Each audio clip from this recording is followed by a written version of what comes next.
Hello, hello. Happy Monday. It's Tenchi time. How's everybody doing? How's it going? Hello, my little simpletons. I'm doing well. I had a really energizing weekend. I was spending a lot of the weekend with some friends. I went out and traveled, and I also had a really awesome concert experience that I want to talk all about. Um, so it was at this. I mean, first of all, like any concert, I think a big deal about it is like, what is the venue like?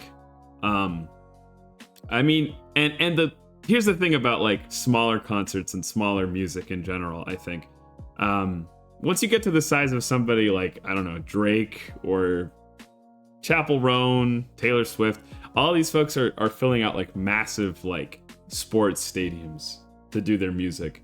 And so like you're spending $100 even for like the worst you're spending $100 even for like the worst seats imaginable. So when it comes to smaller music though, you're capable of getting like into general admission in the $20 to $30 range. And I also think that you're opening yourself up to positions in cooler venues, in venues that aren't just these massive, crazy huge stadiums where they're just packing people in there like sardines, and every single square foot is tightly managed. One sec, I gotta go deal with something, and I'll be right back, and then we're gonna chat. I'll be right back.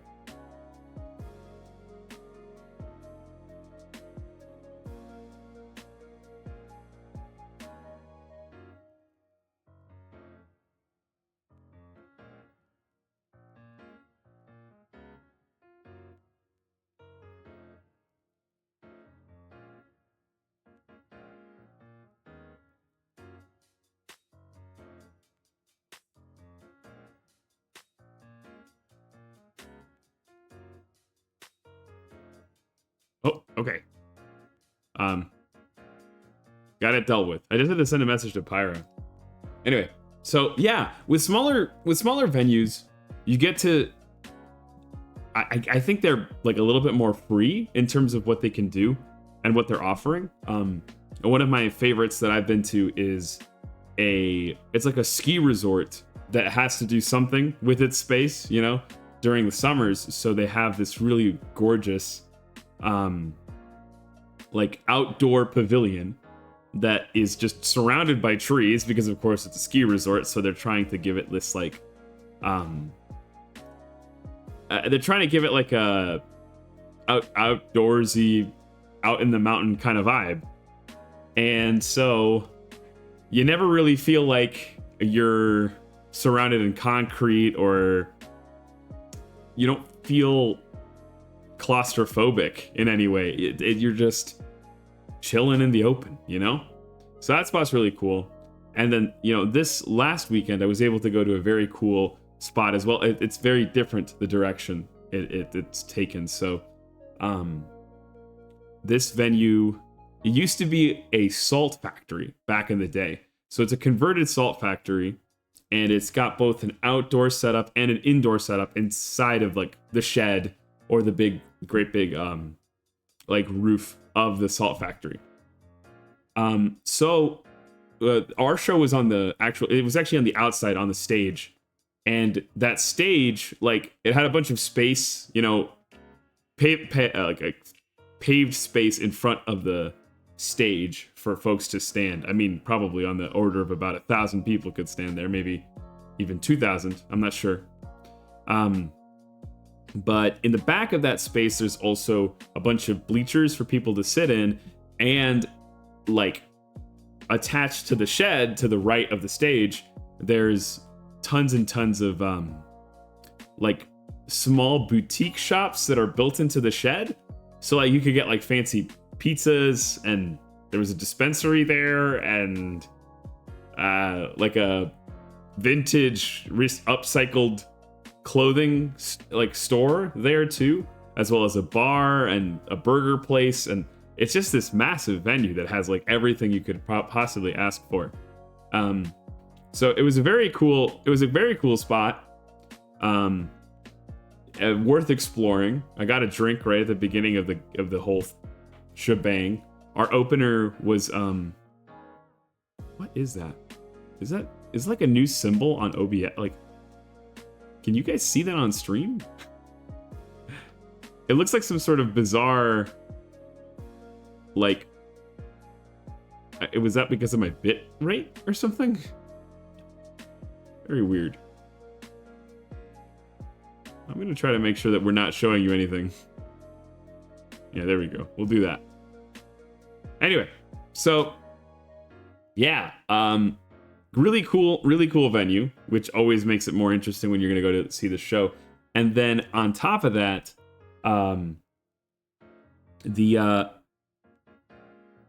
the first opener, there was this smaller band called Echo Astral, as you know, openers often are. They were kind of like an angry political punk band. I mean, that kind of describes almost everybody I was seeing, but these guys they're up and coming, they're new, they're scrappy, they're young, but they're very confident too. They came out and they started quoting like, what do you call it? They started quoting, I think it's Back to the Future. After their first song, they were like, you might not like that one, but your kids sure are gonna. And I think that's a Back to the Future quote. Yeah, they were just abrasive and cool, high energy. Then we had what may as well have been my headliner. It was Jeff Rosenstock. Second time I'd seen this guy live. He is so energetic. I mean, he's bouncing around the stage. He's shouting the whole time. He's got this way of singing that all of his vocals are super easy to sing along to because of how he sings. Like he almost shout sings, and he keeps his vocal performance really easy to replicate. It's not like a Beyonce, right? Like Beyonce, for example, the whole angle of her vocal performance is that it's so impressive and so technical and so like it's so I don't even know how to describe it. Like her range is so impressive that if you try to follow after her range, like you're just gonna have a bad time. Well, this is almost the exact opposite, where like Jeff sings really simply, doesn't really do any like impressive vibrato or hard to follow runs, but it means that like everybody can sing along, and the whole of the venue is singing along, really. So that was great. It was fantastic. And people were doing this thing. I don't know if you guys know, like, or are familiar with punk music, but in punk music, especially at smaller venues, and this was true at other types of rock too, but I think you find it the most in punk music. There's this form of dancing, or kind of like a thing, I guess you could say, called moshing. And so you've probably heard of the idea of like a mosh pit, and you've seen people like just jumping around in there, but the bottom line is that a mosh pit is sort of a way of like expressing your like what's a good word for it? It's like expressing yourself in the way that the music makes you feel.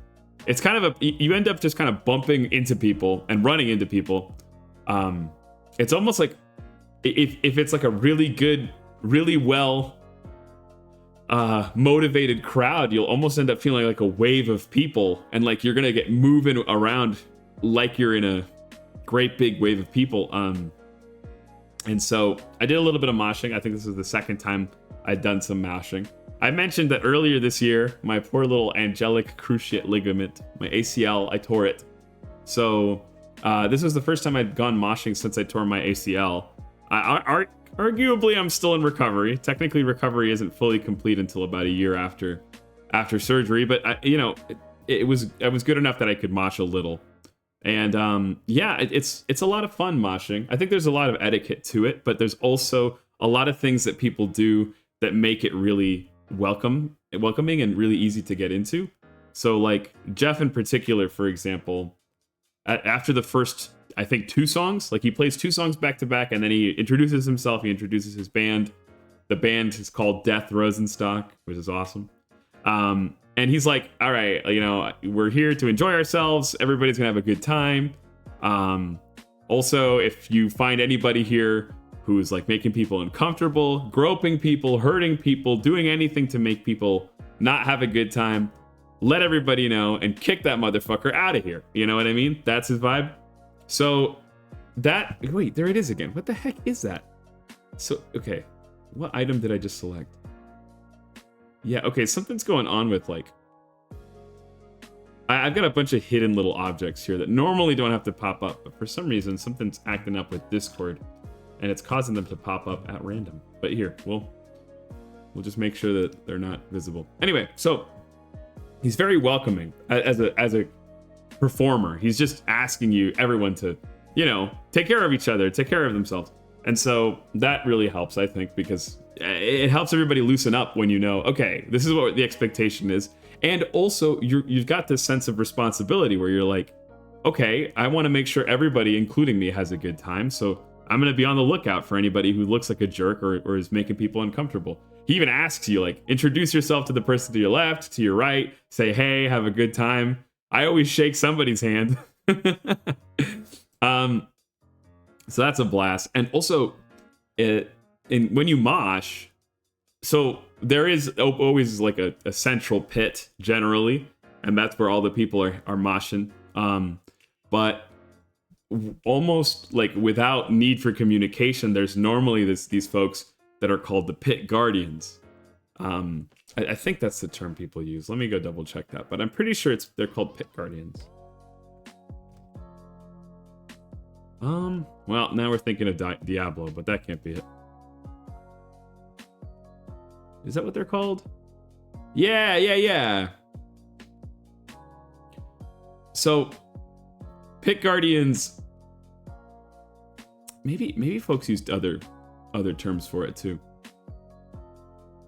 But the idea is that at the edges of the mosh pit, there are folks whose whole, like, they're just hanging out, and they're normally there because they like to mosh very, very little, or they don't mind being bumped up against by the pit, but they're going to send anybody who's going crazy in the pit right back into the center so that they don't ever, like they're basically forming like a line, like a physical barrier in between all of the people that are going nuts in the pit and everybody who's just like not wanting to participate as part of it, you know?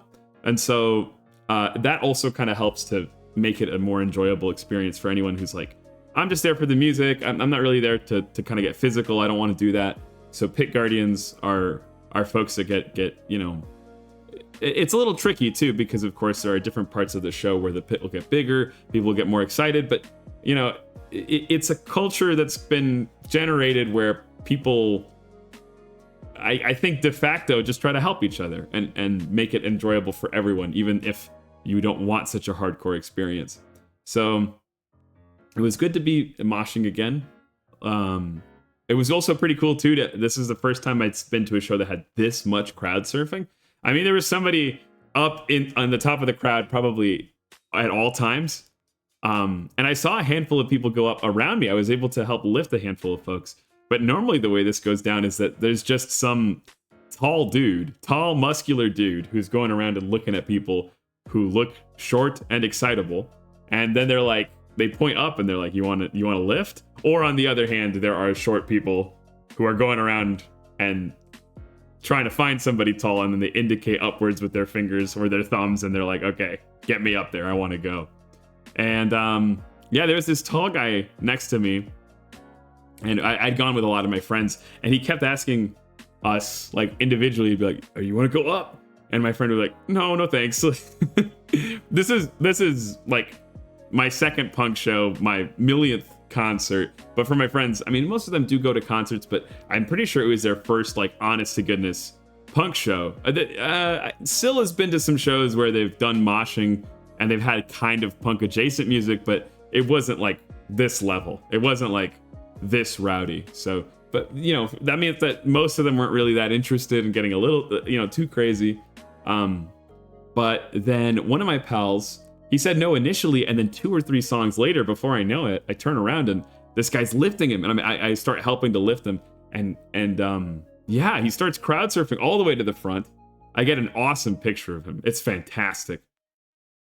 I mean, the light. I mean, okay. So we're outside. It's at night. It's pitch black.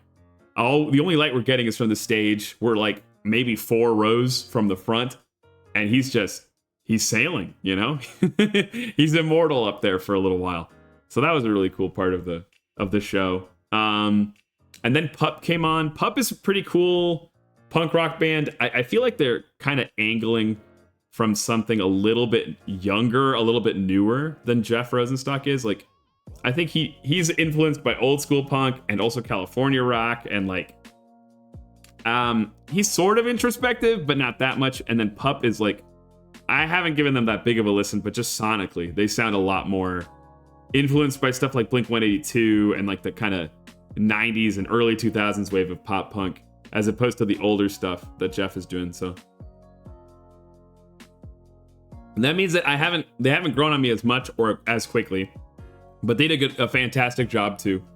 They had this one song, it's called Hunger for Death, and the opening line, and it's like a refrain through the song, is like, fuck everyone on this planet except for you.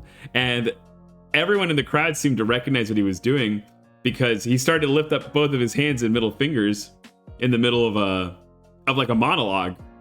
And at the end of the monologue, he starts singing, and by that point, everyone in the crowd has their hands, both of them raised in mirrored middle fingers back at the stage, which was cool. As somebody who didn't know the music, I was like, what the hell's happening? What song is this? And then for the last like 4 or 5 songs, Pup actually had Jeff Rosenstock back on stage. And yeah, they started playing together. They got us to start chanting double band for a while. Everybody was double band, double band, double band. It was awesome. They ripped through an incredible performance of We Begged to Explode, which is like my favorite song from Jeff Rosenstock. A great song for the end of a concert, because the final lyrics are about like, you know, holding on to like that warmth you get at a concert. It's like it's both mournful for the end of what's coming. Like, a concert can't last forever, and it is a special moment when you get to participate in live music in this way with a group of people. But it's also saying, you know, like, what we just had was something fantastic, something we're never gonna forget, you know. So it's an awesome closer, and it was especially awesome with both Jeff and Pup up there. And yeah.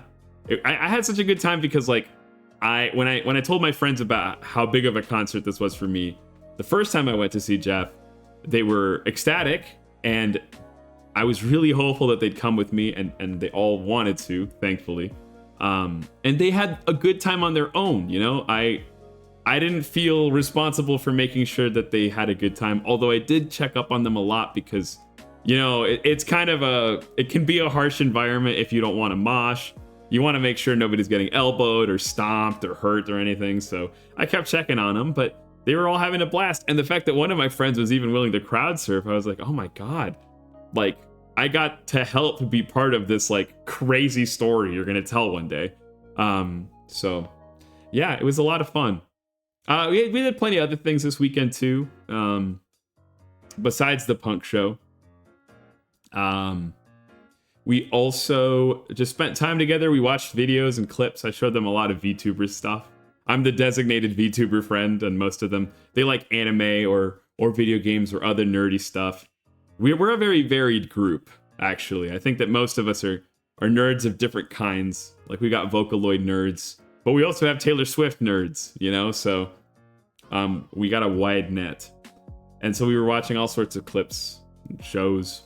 We went to a museum for an escape room as well. It was like a scavenger hunt escape room, which was a good time, especially because I think that kind of thing, you're not always working as a team with your friends, or it doesn't feel like you're working on a team in that kind of way. But this was a good time for that. What else did we do? I saw a Labubu store. I don't think it was an official Labubu store. Have you guys seen these fucking things? They're like little monsters that you're supposed to put on a keychain or on your backpack or something, and they're sort of like the size of a small doll. It looks like, I can't tell if it's part of like the Labubu design, but some of the ones I saw they had this sort of like, so I saw a Labubu store clocking as an event. It's so funny. Well, let me describe why. Like, there was more to it. So, and hey, Wormy, good to see you. So, I don't know if this is like a regular Labubu thing or like a knockoff Labubu thing, but the Labubus I saw, they had this effect on their eyes that kind of gave them a faux parallaxing effect, which, if you don't know about parallaxing, it just means like you have a foreground that moves more slowly than a background, and it gives it this sense of depth or, movement. So it made it look like the Labubus were like following you with your eyeballs as you rotate them or as you walk past them. Still have no idea if that's an official thing or like this was like a bootleg and it happened to have more creative inspiration than the original. But the reason I brought up the Labubu store was because it was advertising itself as like a DIY makerspace, because it was like a Labubu clothing store, and like all the clothing there was like handmade on like a little sewing machine. Hey Shmerik Eric, how's it going? Did I miss you? I missed all my simpletons. Yeah, I'm glad you're back. We're chatting about a trip I recently had with some friends, and I think unfortunately right now we're talking about Labubus. Do you know about these things? They're really popular, overpriced, like plush doll things. But yeah, so apparently some people, they make clothing for their little Labubus, and they were selling them in this store. I mean, you could dress them up like an American Girl doll or like a Barbie. Can we not talk about Labubus? We'll stop very, very soon, I promise. You don't like hearing about it? Do you get enough of it as it is? My take is that they're kind of, I don't get it. Can we talk about cool stuff like cars or beer? Well, Shmerik Eric, if you were on time, like everybody else was, you would have heard me talk about moshing for 20 minutes, which is pretty cool. But you're late, so... Yeah, I spent some time this weekend moshing. Labubus are the ugliest thing I've seen in a long time. You must not see a lot of things. I feel like there are far worse things. I mean, admittedly, unless it's the price tag that's making you repulsed, in which case I can understand. It feels like their design is innocent enough, but there's far worse stuff, man. You ever see like those parody brand dolls where they're like Garbage Pail Kids, except that like they're all parodying a brand? That stuff is way worse to me. But yeah, so I spent some time this weekend at a punk show, got moshing. I got to play the role of a pit guardian a while. One of my friends crowd surfed. That was crazy. I don't think there was much more for me to say about the punk show thing, but it doesn't justify the existence of Labubus. Wow, these things are on your shit list, man. It was funny because I was texting a friend of mine when I was in this silly little store. I had no idea. I thought people just bought them and left them naked on their bags. So I texted my friend who's bought one of these things, and I was like, "Does yours have clothing?" And she texts me back. She's like, "It's got a crown and a cape, but I'm not crazy about it, so I don't clothe it, but other people do." And I was like, "Wow, no idea." Dude, are you kidding me? Hers is a wizard. Is it really? She said crown, so I imagined like the cape matches her cape. Oh, that's so silly. That's so silly. I think, okay, here's the cool thing about dolls. Not just Labubus, but dolls. People can practice sewing skills when you make clothing for dolls, right? Like, that's cool. Because then you can scale it up, and it's basically the same thing if you're going to make yourself a shirt or your Polly Pocket a shirt. But there is something, I mean, honestly, good for her. I hope she enjoys her little wizard Labubu, I guess. She made it sound like it was some sort of weird little naked king or something. You're going to start Final Fantasy 16 today. Can't wait for the femboys. Oh, yeah. Isn't your favorite little man in there? What's his name? Joshua? The the Phoenix guy, have a good time. Are there uses of dolls with holes? Oh my god. Well, it's a wonder that I'm your first VTuber, because you're really sounding like a regular VTuber fan right now. Most VTubers don't sell dolls with holes in them, but they're compatible if you decide to do that. If you decide to get crafty, I guess. What else did I do? Yeah, okay, so the Labubu thing, that was a thing, I guess.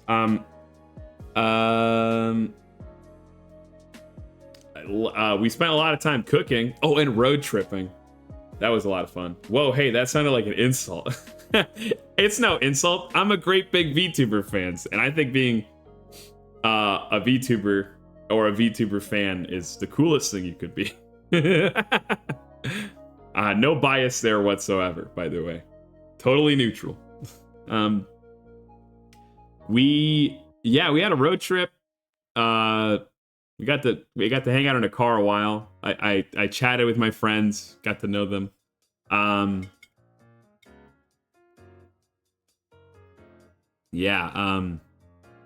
What else did we do? Shared a lot of music, of course, because of the concert.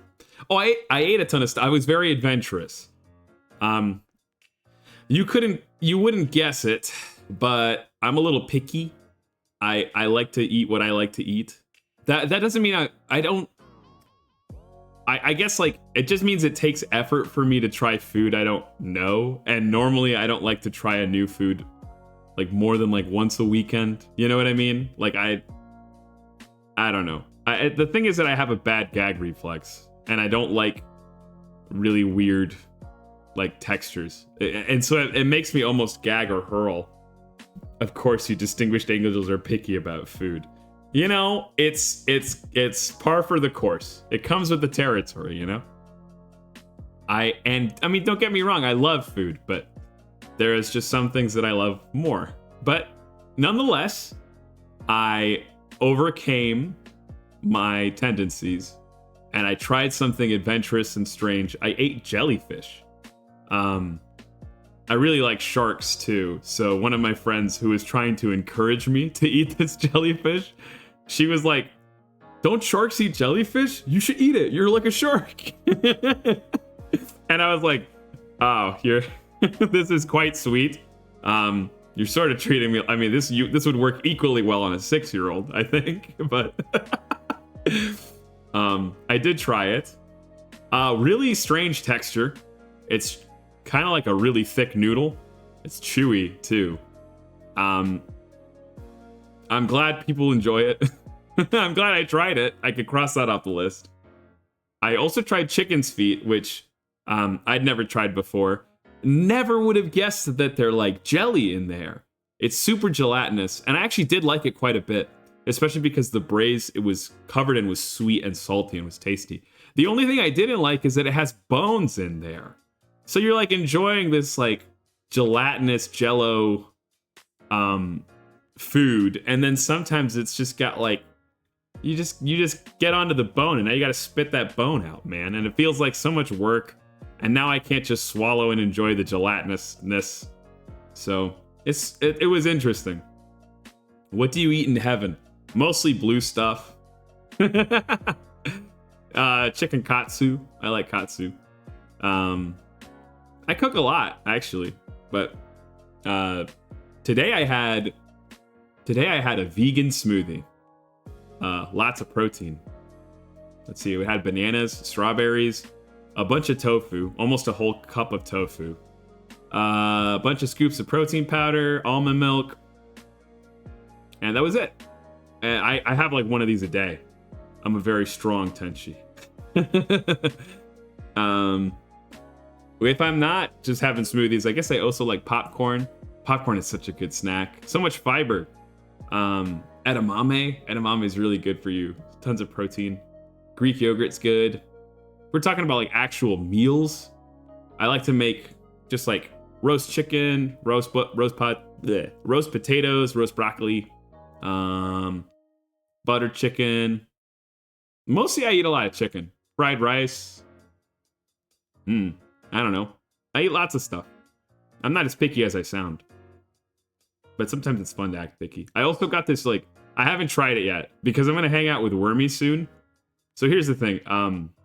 I really like eating, like, you know how, like, you'll see those shitty new flavors of, like, Mountain Dew or Coca-Cola or, like, some stupid new, like, menu item or, like, Cheez-Its decide novelty food. Thank you. I was gonna keep doing that for, like, 4 more minutes for me. Thank you. Novelty food. I'm unbelievably susceptible to it.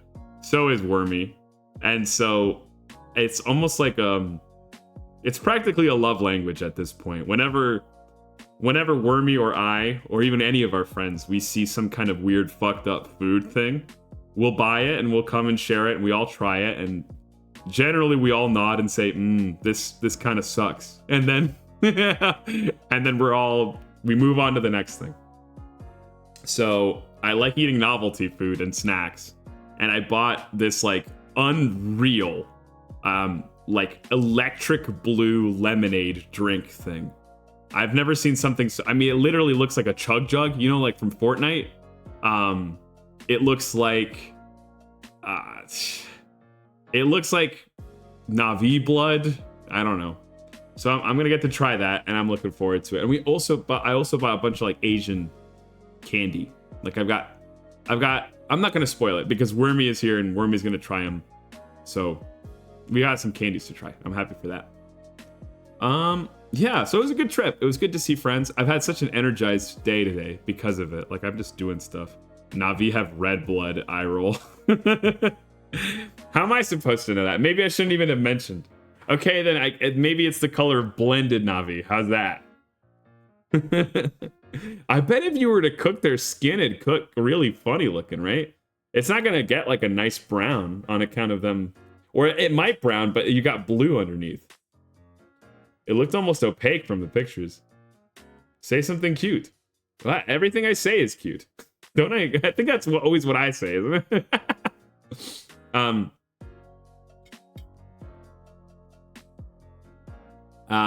Yeah, I don't know.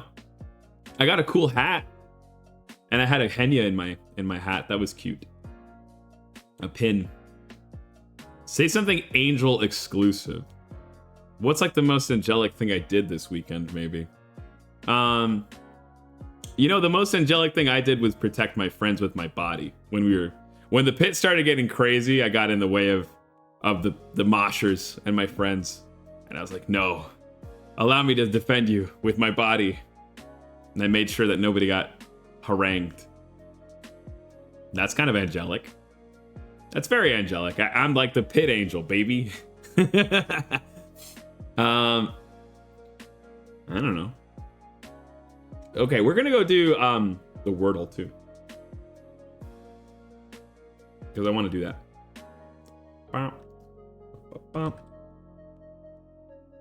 No, I feel like it's not normally like, is it like this? Yeah, here we go.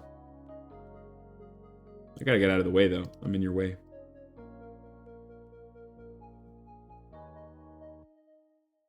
Oh, okay. This is kind of cute. I'll have to get her to do it next time she's on stream. But my buddy Syl, she was on stream when we played Katamari a couple of weeks back. She is, like, insanely good at hitting, like, an uwu. You know, like uwus, you know? Like, what could you even say it is? What is uwu? It's like a... There's got to be a word for it. Like, is it in the... Surely Wikipedia has something on this. An emoticon? Okay, I guess you could say that. But people say it out loud. So what is it when it's said out loud? Well, nonetheless. My friend Syl, she is like almost professional levels of uwu. Like when she'll just say it around you and it's like an anime girl has appeared right next to you. And my other friend, let's come up with a name for them. They're actually going to be on stream at some point. They told me that they wanted to when we were hanging out this weekend, but for now we're going to call them Liliana. So my friend Liliana, she overheard us talking about this and she was like, well, now I want to try. And she gives us an uwu and it's like, fine. But then like the next day, she went and got lattes with Syl, and by the time she comes back, she hits us with another uwu, and it's like already at that same like nearly like quote unquote professional level. And so all weekend I'm just hearing uwu uwu from both of them, and I'm just like, why? I didn't ask for this. Why are you two doing this? And then one of Liliana, she was joking. She was like, oh, it startles Finch so much. Maybe tomorrow I should like say this in his ear and it'll to wake him up. And I'm like, what? Girl, what? Do you have any? No, don't do that. So that's kind of cute. I gave you a couple free woos right there. So how's that? I don't think I'm all that good at that. And also, I seem to be a little stuffed up today anyway, so like my voice is especially low, you know? But I don't know. I haven't really thought about like, it seems exhausting to do a voice. You're doing this shit for 4 hours at a time, right? So like, how are you supposed to keep up a cutesy little teehee uwu? How are you supposed to do that for 4 hours? I think some of these girls manage to do it because they probably have dogs and cats, and they're like always talking to their little kitty. You say uwu like you detest it. I don't detest it. It's just there's a time and place. Like if you're hanging out in public and somebody like, I don't know, takes out their tits or their cock and balls, it's like, what am I supposed to do with this right now? and I feel like in a woo, it's just leave that in your home with whoever you're gonna do that with, I guess. I don't know. Cock and balls. Yeah. I mean, if you're gonna drop trow, you know. But sure, you're right. I don't hate uwu. In fact, I like cute anime girl shit. It's just weird when your friends say it, you know? It's like, it's just not what you expect. What was I saying though? I was saying something else. Yeah, about voices. So I don't know. I feel like I could probably, I don't know if I could do like a little, it's like Oni-chan in high school. Always noises. Yeah, it's just odd. It's just, oh. Well, and I mean, here's the other thing too. You're like, it feels so complicated. You're like, do you think I like that? Do you like this? Is this for you? Is this for me? It just really changes the dynamic if you're not expecting, I don't know. I can understand the comedic merits, and I actually appreciate the comedic merits a lot. But most of the comedy's coming from like the jump scare of it all. The why is this here? But yeah, as for doing a voice, I've thought about it. I don't even know what kind of voice I would do. I feel like I could either like, you have two directions as a dude, right?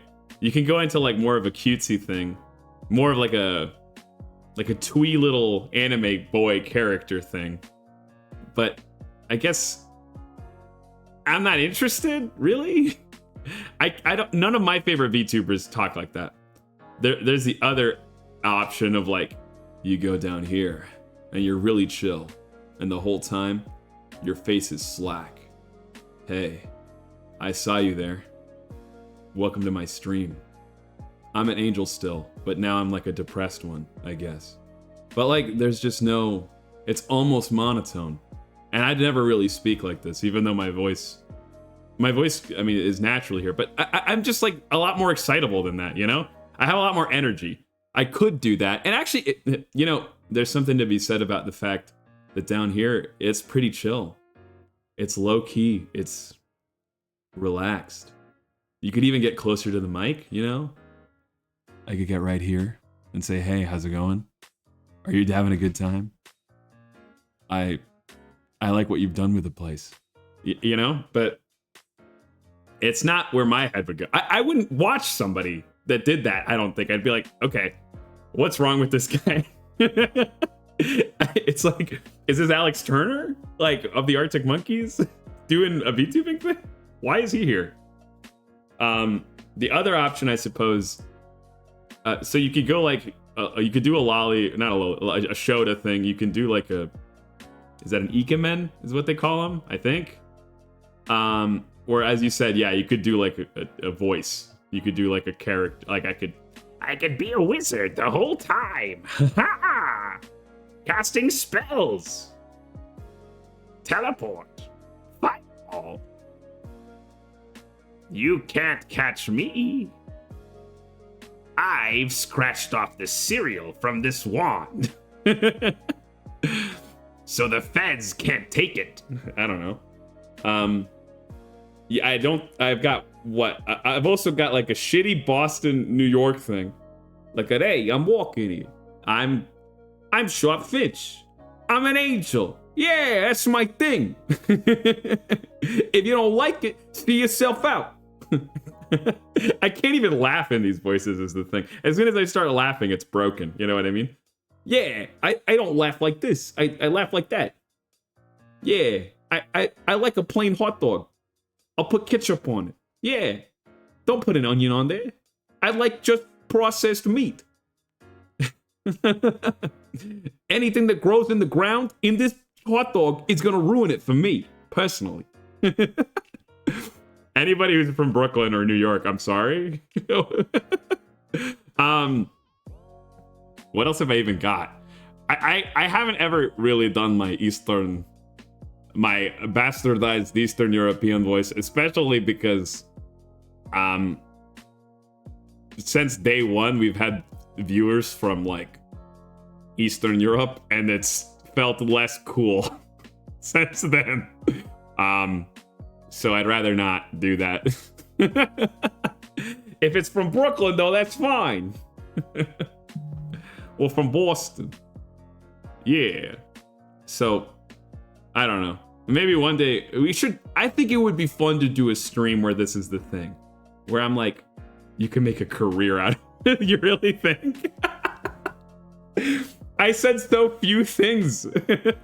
I felt like I was trying to pitch the Boston thing harder than the wizard thing. I think that we could make a stream out of this, at least, though, right?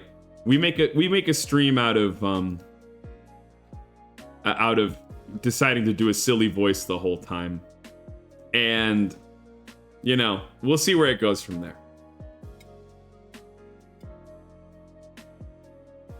I feel like if I were to do any one of those voices, hey, it's chill, laid back. You're listening to 105.7, the remix. Next up, Chapel Roan destroys Imagine Dragons in a fist fight. We got a recording of that. And the crunches are gonna send you to heaven. I think that'll be the easiest to do for a whole stream. Wizard, I feel like I'd have to practice. I'd need like cough drops and tea. Cause he's kind of hard. The what do you call him? Yeah, the voice cracks work, but eventually it's just all voice cracks. So it kind of gets in the way of the enjoyment, I think. But anyway, we got a Wordle to guess, and I'm wasting time. Meats. Motherfucker, for real? That's just bad luck. Jeez. How about, like, pious? That's a good word. It gets all the other vowels. There's obviously no S, but I think we could just take that L, as it were. Okay. I mean, you know. Wait, what the hell? Is it like only a single I? Is that the only thing?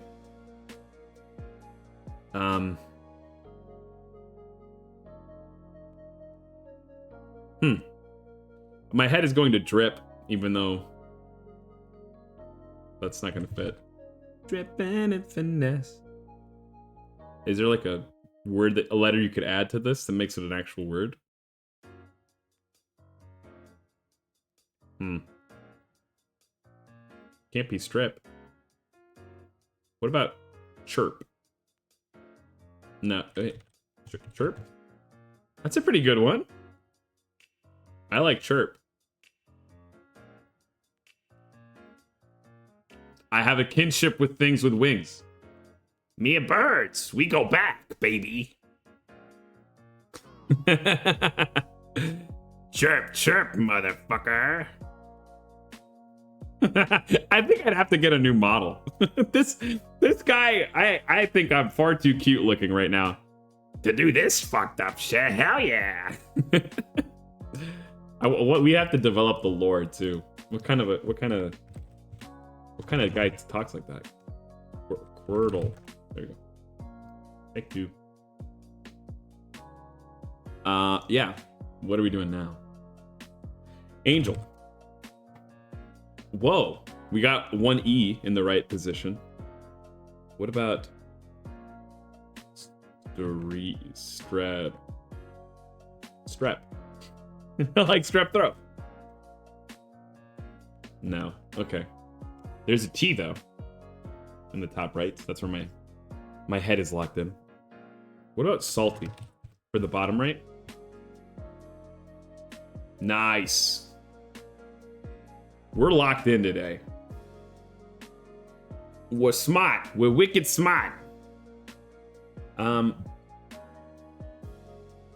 So there isn't. It could be like T-A. What's in... I mean, I don't know. M-E? Tamed. Ooh. Like an animal. Like an animal. Aminal. Sure. Wrong. Bummer. We haven't really figured out where that T goes either.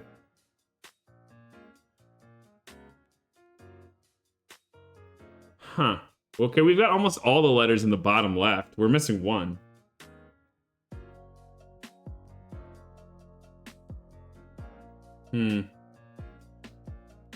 We also don't know where almost any of them go, unfortunately.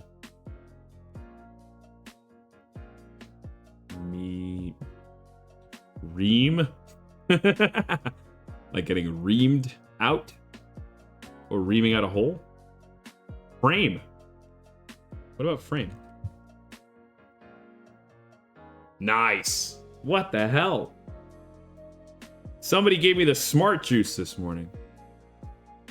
And I'm not giving it back. Bait. It can't be faded. It could be facet. No. No, okay. I thought I had locked in the guess by mistake. Yeah, facet. I think facet is definitely this, right? Yes. Yes! Yes! Oh my god. My ego, it's getting larger. Can you hear that? It's like a subtle, like a... That was supposed to be sort of the sound of a balloon getting inflated. Like a... I think that was better. It might have not been caught by the noise canceling. Oh well. That can't be mercy. There's no E or A. It could be an I. Maybe it starts with R? But if it starts with R, I don't know where the M goes or what the M is doing.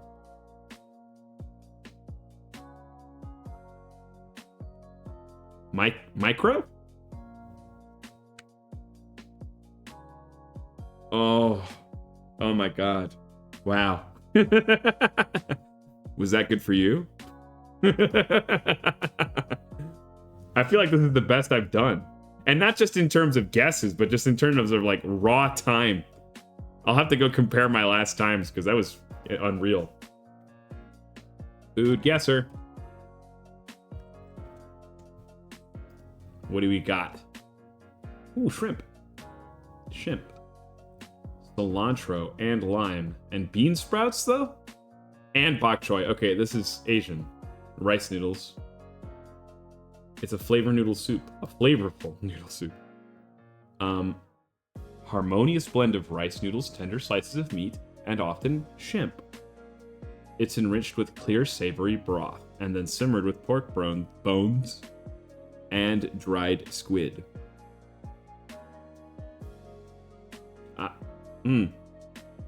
I mean, Philippines? The cilantro is making me think Philippines because cilantro is a very... Well, it's Hispanic, but is it Spanish? And then therefore Filipino? Let's find out. I guess not. Okay, well, I'm gonna go cheat. Philippines. It said warm, so I think it is Asia. Could it be Thailand or Indonesia? Is Brunei its own country, or is it part of... It is a nation. It is its own nation. This island is called Borneo. Oh, I'm learning so much.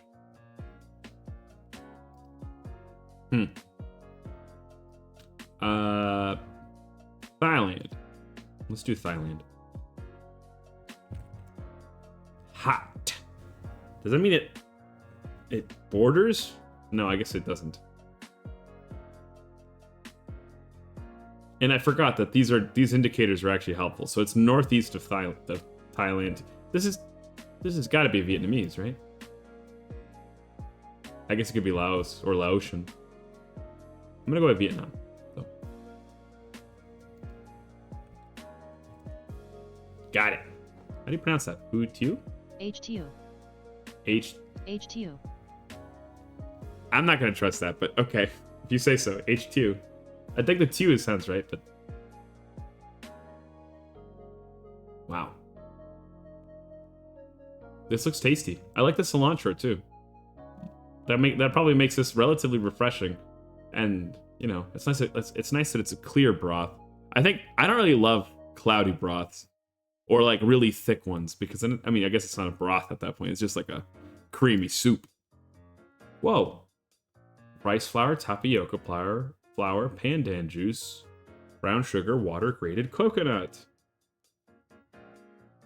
I don't know what pandan is. It feels like the biggest hint should probably be grated coconut, right?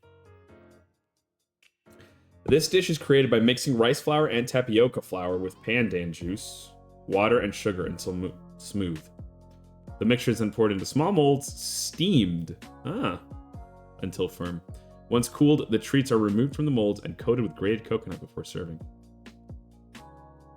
I don't know what pandan is. My head is thinking India? And also, well, coconut is so telling, right? Like, how many places even cook with coconut? What if it's like Dominican Republic or something? Like Cuba? Something about the presentation makes me think Indian, like, street food. Like, this looks like it's being served, and you're supposed to just, like, pay them, like, $1 for one of these little cups. The cups of stuff. But I could also see that being somewhere in Central America or the Caribbean. I'm gonna go with India to start. Cool. Wrong. And southeast of India. What if we go back to Philippines? Would India be cool if it was Philippines? I guessed Philippines and then it was Vietnam and it said warm. So maybe it's like all the way down to like New Zealand even. Or Papua New Guinea. Either way, it feels like it has to be relatively equatorial in order to get coconuts, right? I guess it could still be Australia, though. Let's do Australia. Kui Kosui. Maybe it's Papua New Guinea. That it's warm and to the northwest. Okay, we went too far. Maybe it's Indonesia or Philippines then. With a name like that, I have no idea. I can't even pretend. I'm just gonna go Indonesia. Indonesia. Nice. And Malaysia and Singapore. Yum. I have a friend who is Malaysian that I'm gonna have to ask about this. Let me jot this down. I've got my beautiful, trusty little angel pen and angel paper. Kui Kosui. Oh, how do you pronounce this? Kui Kosui. Kui Kosui. Kui Kosui.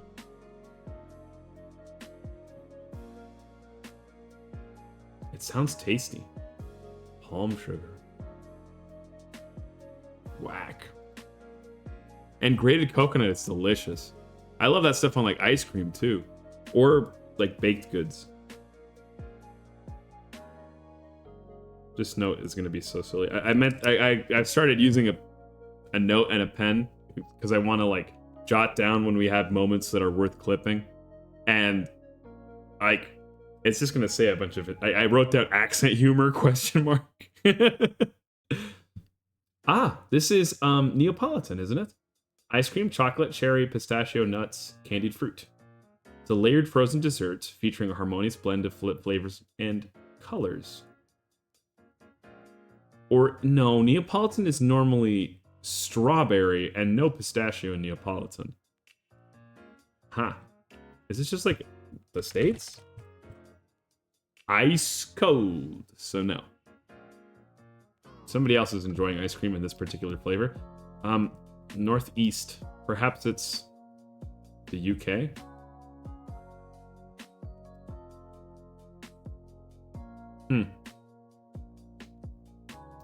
Let's do the United Kingdom.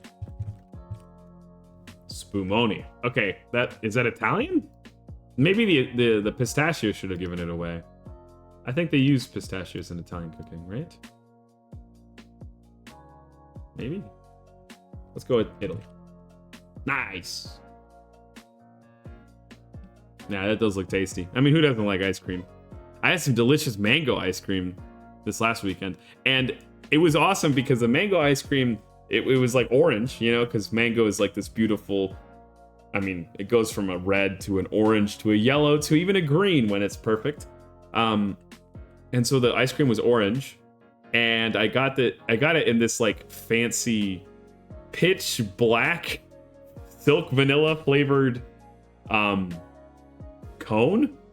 And so the whole affair came together and got like a very Halloween-y kind of color palette. Spumoni is often served at Italian-American celebrations and is particularly associated with festive occasions. It's thought to be derived from spuma, the Italian word for foam. Oh. Isn't that cute? That's cool. Well, neat. How are we still below average? I feel like we did well. Why is the average so high? Oh well. Let's do one more quick play. And then maybe we just do discount. Glutinous rice. Rice wine yeast. These look like cotton balls. It's a slightly alcoholic flavor because it's fermented. Huh. You know, bizarrely just seeing this has made me lose interest in continuing the game. And I think I might follow that instinct, to be honest. We've been chatting for a while. So let's go play disco. Bum, bum, bum. Blam. Hello. Let's make sure you guys have your ear holes open. Yeah, looks like you do. Nice. I don't remember what we were doing last. Something cool, I'm sure. Avoiding responsibilities as well. Oh, yeah. Okay, so we confronted this fascist dickhead, and it turns out he was wearing a stolen piece of armor that we have now stolen back. I sort of thought this would lead to further investigation, but it hasn't. All we've managed to do is, you know, call out someone's embarrassing, you know, stuff. This guy, I think we sent him back home, and then we also have to go check up on these traps. So I guess the first thing we can go do is check up on the traps that they've set up for the Did they set it up for the? No, they set it up for some kind of bug, like an That invisible patch of bug. reeds over there. It's a great place to hide something. Kind of out of the way, being so close to the water. What's this about, Inland Empire? Nothing. Just a hunch. The hunch passes, leaving you there, by the old boy bobbing in the water. Time to go.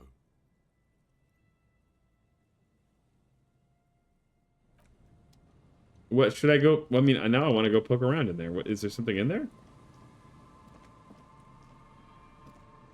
There's nothing in here.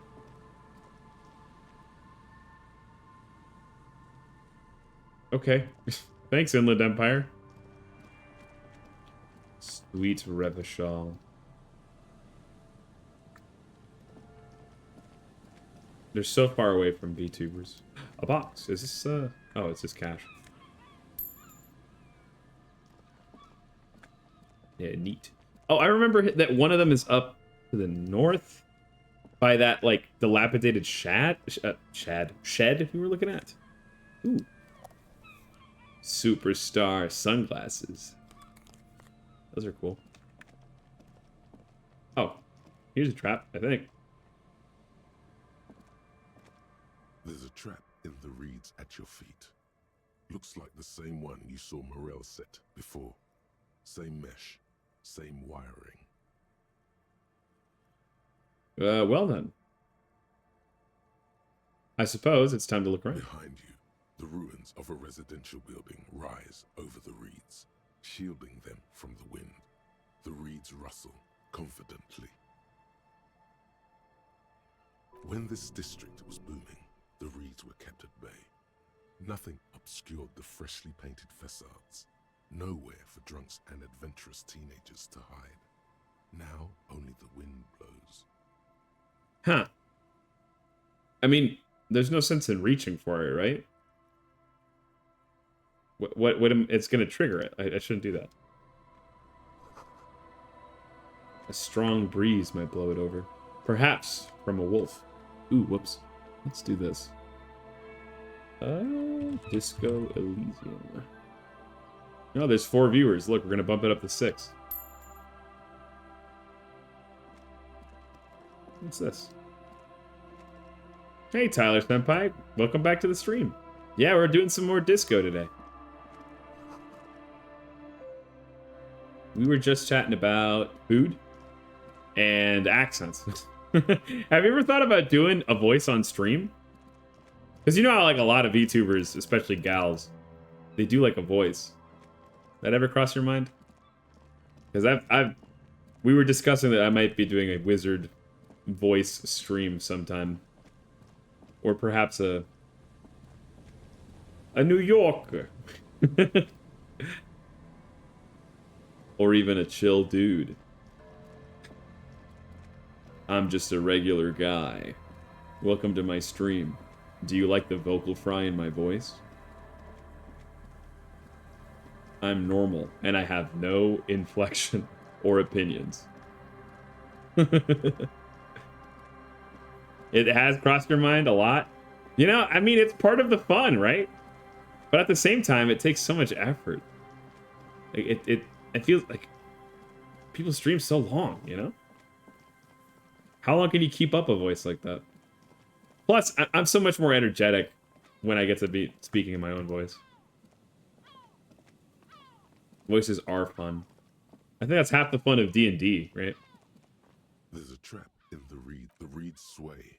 The wind picks up here, near the cape's end, surrounding the narrow strip of land from 3 cardinal directions.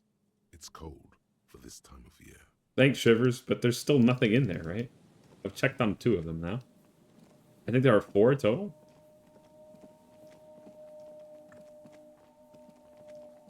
I wonder what kind of voices Kim would do if he played D&D. Or what kind of a character he'd make. It's hard to imagine somebody so straight-laced like him doing it.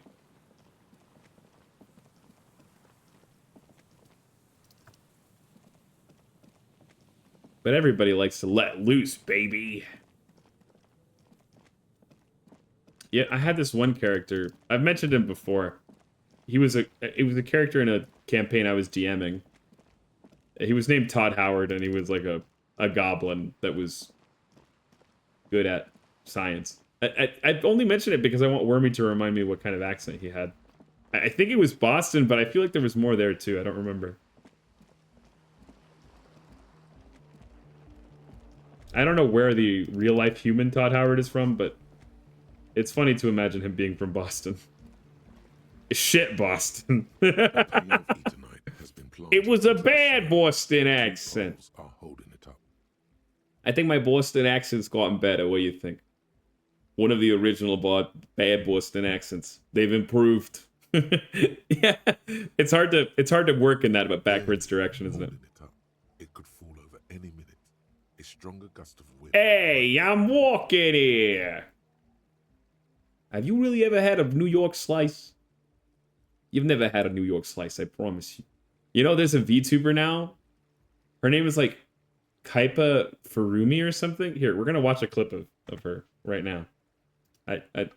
This isn't reaction content. This is promotion of VTubers I like. It's gonna be very quick. Furumi Kaipa, I think that's her name. Furumi Kaipa. She's unbelievably. I mean, why even ruin it? You'll see. Okay. There we go. Oh, that's muted. How did they even come up with this stuff? Well, sometimes they clever little puns like Marine, for instance. Her first name's Hosho, which is made up of the Kwanji treasure and bell. And yeah, it makes sense. She's a pirate.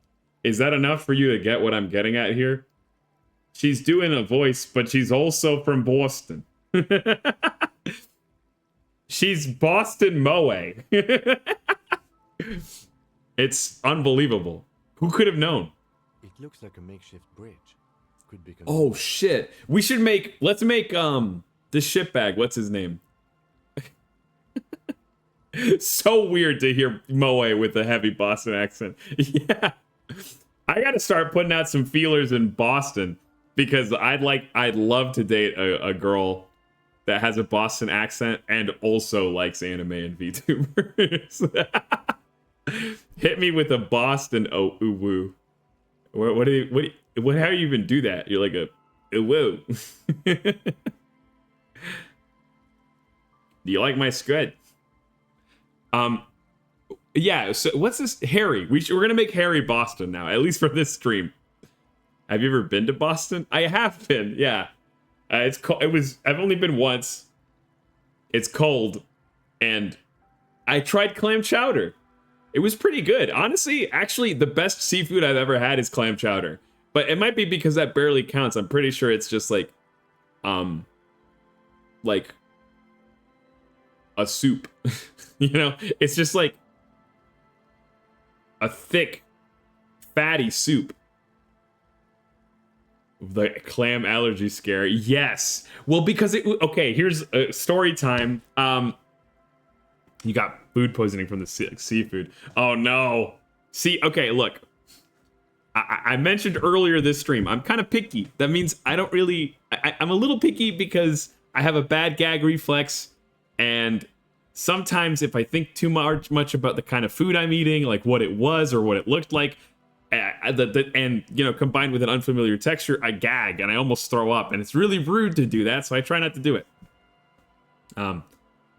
You know, I try to present myself in such a way that it doesn't ever matter, and I'm always ready to swallow whatever it takes. But bottom line is, I was on a work trip. This is my first work trip ever, and my direct boss didn't go with me. Instead, it was like his boss. So I'm on this work trip with my angel boss's angel boss, and he wants to go to Boston because we're going to Boston for something, right? It doesn't matter. But he's a foodie, is what I find out. He's a foodie, and you never would have guessed it, because the guy... I don't know. Everybody has, I guess, their preconceived notions of things, and this guy did not fit mine for what a foodie is. But anyway, so he was insistent that we go try this food market that had a bunch of food in it. And because I'm so picky, and because I don't like seafood, there's a lot of food I haven't tried, and shellfish was some of the food I hadn't ever tried. I'd never had shrimp, never had crab or clam. And I'm like, this is like 3 months into my angel gig. I had been an angel for 3 months at this time. You know what I mean? So I'm like feeling the pressure from this dude to try the clam chowder. I'm like, I can't say no. Like, I don't want him to think I'm lame or bad. And I'm like, and surely the way to prove it to him is by saying, yes, I'll try the clam chowder. And I remember texting Wormy, I was like, dude, I've never had shellfish before, and I might just die in Boston with my new angel boss. Because like I have to have this clam chowder. But it ended up being tasty and I liked it. But yeah, that's too bad that you had food poisoning from seafood. I've only ever had food poisoning once, and I guess it really wasn't food poisoning. It was more like water poisoning. I was told I shouldn't drink water when I was traveling somewhere, and I did anyway. And I remember throwing up an entire bag of like, I guess they were like Cheetos, but it was Cheetos from that place. I was so sickly. But oh well. Angels can be poisoned by water. Well, it was all the earthly bacteria. I'm used to all the heavenly bacteria that we have, you know. Anyway, so I'm just gonna push this bridge over. The pain falls into the icy snow with a soft thunk. Like the aliens from War of the Worlds. Or Riku. Exactly like Riku. Ooh, what's this? More cash. They put bugs in you. Yeah. Bug delivery system. Yeah, what? Yeah, I have a question about that. How come humans put all those bacteria in the water? What's the point of that? See, because like in heaven, that bacteria, it helps to maintain our divinity. So I don't totally get other pets. Really? You get companionship from something so small and invisible for the human eye, near as I can tell? Up rock. What was here? A comic. I'll take that. What the hell? Oh, it's a book. A primer for small kids.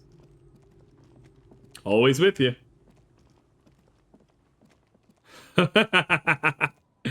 They're natives to the water, and we have a really bad history with displacing natives. Ah, so you guys don't want to get rid of them. I can get it, I guess. I suppose that's nice of you. So we just let them be. Maybe humans are tougher than I give them credit for, then. Or are you guys just always throwing up your Cheetos?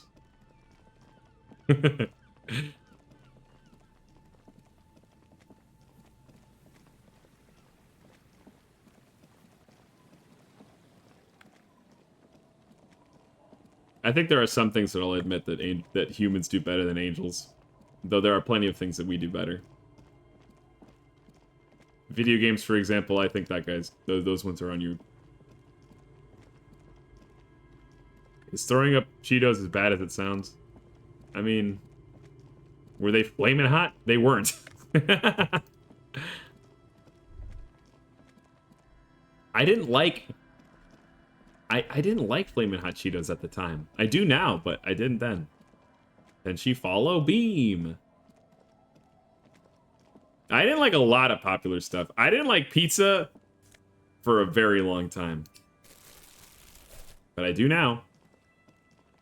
And it's like, now I'm at a point where I'm like, what the hell was my problem? What didn't I like about this? Oh, well, here's another one of the spots. Okay, at this point, we've seen all of them. Surely you can go back and chat with the guy. There's a trap in the reeds bend forlornly toward the sand. Some tufts have been crushed. Snow covers the broken stalks like a shroud. In the east, the city center hums to you. You didn't either, to be honest. You never liked tomatoes, but eventually the cheese won out. Ah, I see. Yeah, I don't know. There was something so... You know, I'll take a gander. I'll take a guess. Angel Mama never cooked Italian food, really, when I was younger. So I wasn't really used to being around any of those flavor profiles, I guess. Maybe I was trying to be different, too. Although now that I think about it, Angel Mama did use plenty of tomatoes in her cooking. It was onions for me until I learned how to cook with them. Dude, I can get that, too. I think I used to be picky about, like, raw onions. But onions are goated. Onions are so fucking good. Like, if I could have a small bowl of freshly chopped onions and freshly chopped cilantro at every meal, I will consume that whole bowl. Both of them. I promise you. It doesn't matter what it is. But I can understand not liking them because I was there too. You know what? I still feel like I haven't like perfectly caramelized onions in a meal yet. That's like something I want to cross off the list at some point. The constant, distant song, louder on this part of the coast, nearer somehow. And there's that cold again. Always the cold. Always the cold. Yeah, let's go talk to that bozo. We looked at all your traps. We didn't find your invisible bird in any of them. Was I supposed to look at for it with my eyeballs?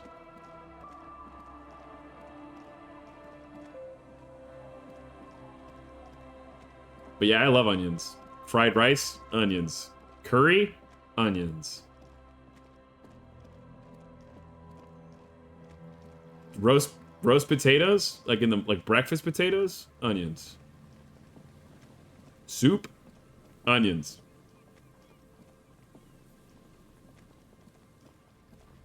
Green onions too? Oh my god, get the hell out of here. How is it it's like a double onion. You know what I'm saying? It's got like the fresh little green part on top, and then the rest of it is still just a teeny tiny little onion. How'd they do it? How'd the humans do it? I'm so impressed. Oh, I don't want to talk to the fascist. I want to talk to this guy. We'll be on our way soon. Thank you again for lending a hand. Tell me more about these traps. Well, they may not look impressive, but Lena designed them quite cleverly, so I'm sure they'll do the trick.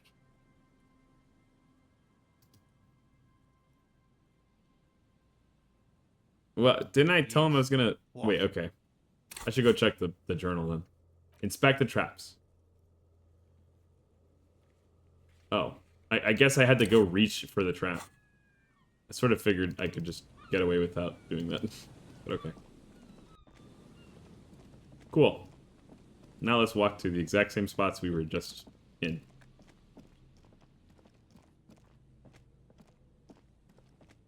You know what I still don't like, though? Trap in the reeds at your feet.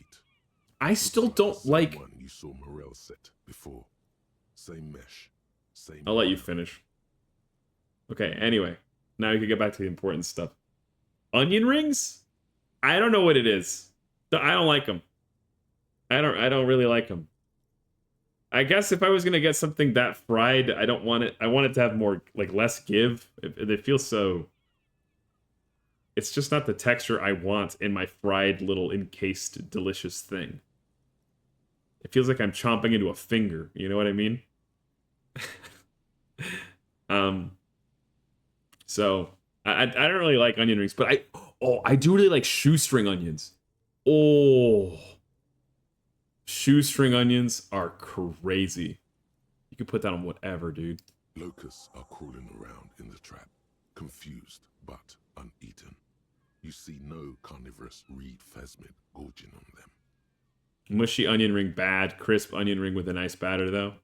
I will feed you bougie onion rings one day. Maybe we can make bougie onion rings one day. It seems like a pain in the ass because you also have to like flash. Don't you have to like flash freeze them to get like the skin off of them? After you've made the little circles. And then I have no idea what you do with the center of the onion. Like you're probably wasting it. Shoestring onions? Question marks? Yes. I think that's what they're called. Let me look them up. Shoestring onions. Picture. You can get them in cans. So it's like, it's the same concept as an onion ring, where you've taken onion and you've battered it and fried it, but instead you've chopped it thin and then you batter it and fry it. So wormy, I used to just eat cans of them.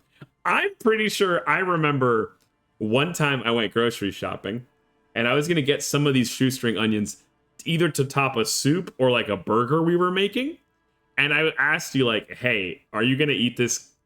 I'm not going to eat these shoestrings if you don't. Are you going to like finish them? And I'm pretty sure I remember giving to this to you. And then as we were watching whatever anime, you just started eating like handfuls of this, of these from the can. I mean, no shade. It was just, I was impressed. You're not kidding. Ever tried a bloomin' onion? I've seen them. Angel Papa will order a bloomin' onion for the table when Angel Mama and Angel Papa and the family and we all get together.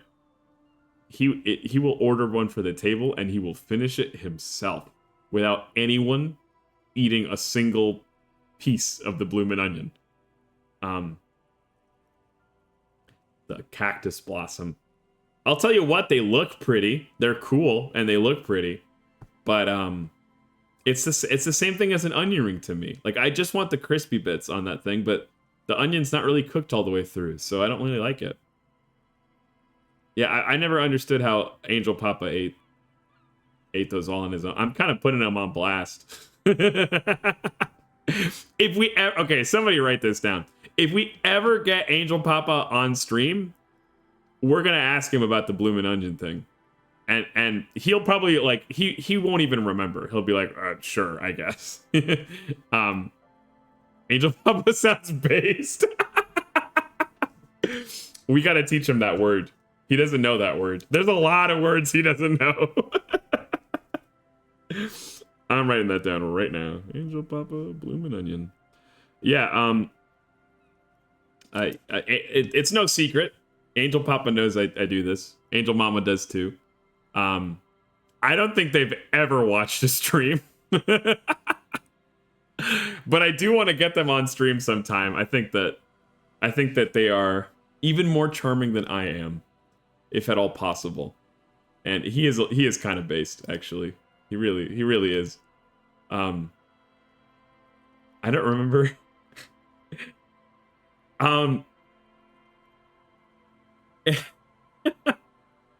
One time I was in the car with Angel Papa and Tenchi Bro. We're gonna call him Tenchi Bro. That's what we're gonna call my younger angel brother.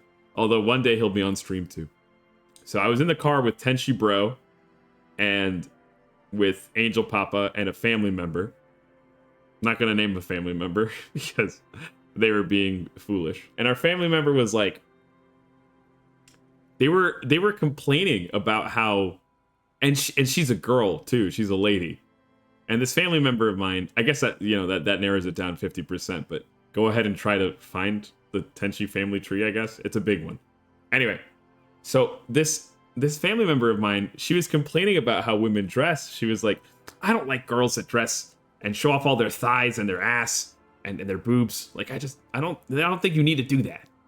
And Angel Papa, he was like, just let them dress how they want. As long as people aren't, you shouldn't look at them funny and you shouldn't mess with them. Let them dress how they want. And I was like, Tenchi Bro and I look at each other and we're like, what the hell? Like, that was actually like based? What the fuck? I'm not trying to put Angel Papa on blast. It's just, we don't really hear about his opinions of that kind of thing very much. And that was like the first time, incredibly based, right? Like, it was like, huh? What? We don't, he doesn't talk about this sort of thing. I think Angel Papa, I mean, here I am, right? I think Angel Papa raised this Finch, and Tenchi Bro, he raised us right, along with Angel Mama. So it was like, but such a surprise. And then I remember we started laughing about it so hard. He actually, we'll see if he remembers, because we started laughing about it so hard that he turned back and he was like, what's so funny, guys? What does based mean? He goes, And so Tenchi Bro and I were like, okay, we're like working through a language barrier trying to explain this in Spanish first. Like, well, it kind of means this. And he goes, huh, okay. He shakes his head and we move on from the conversation. I doubt he remembers. I really doubt he remembers what based means, but he is pretty rad. And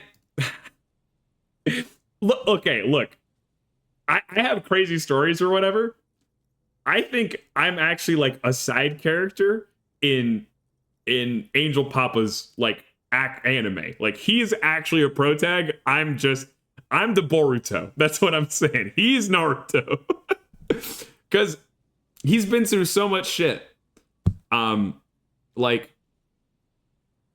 So I guess what was I thinking of when I was mentioning that? He like in our part of heaven, our little town in heaven, he was so well recognized. I should back this up. In our town in heaven, we have this like art festival that happens like once a year. And it started maybe a decade ago or 2 decades ago. And it was so popular that it started like attracting artists and art enjoyers from all over heaven, all over the place. Like heaven renowned people were showing up. I actually volunteered for this for a while. I would like take people's votes. I would walk people through museums that had the art. I like art, and I've mentioned it before, so I was a part of that. And one year, there is an artist who is doing people, so that this festival, it attracts people from all over the place, but it's in this town that we're from. And this artist that was local to the town was trying to do fancy photographs of people that have contributed to the town significantly enough to like represent us. And Angel Papa got contacted for it, and he got a photo shoot with the artist, and he was submitted as part of this big art festival as one of the photographs.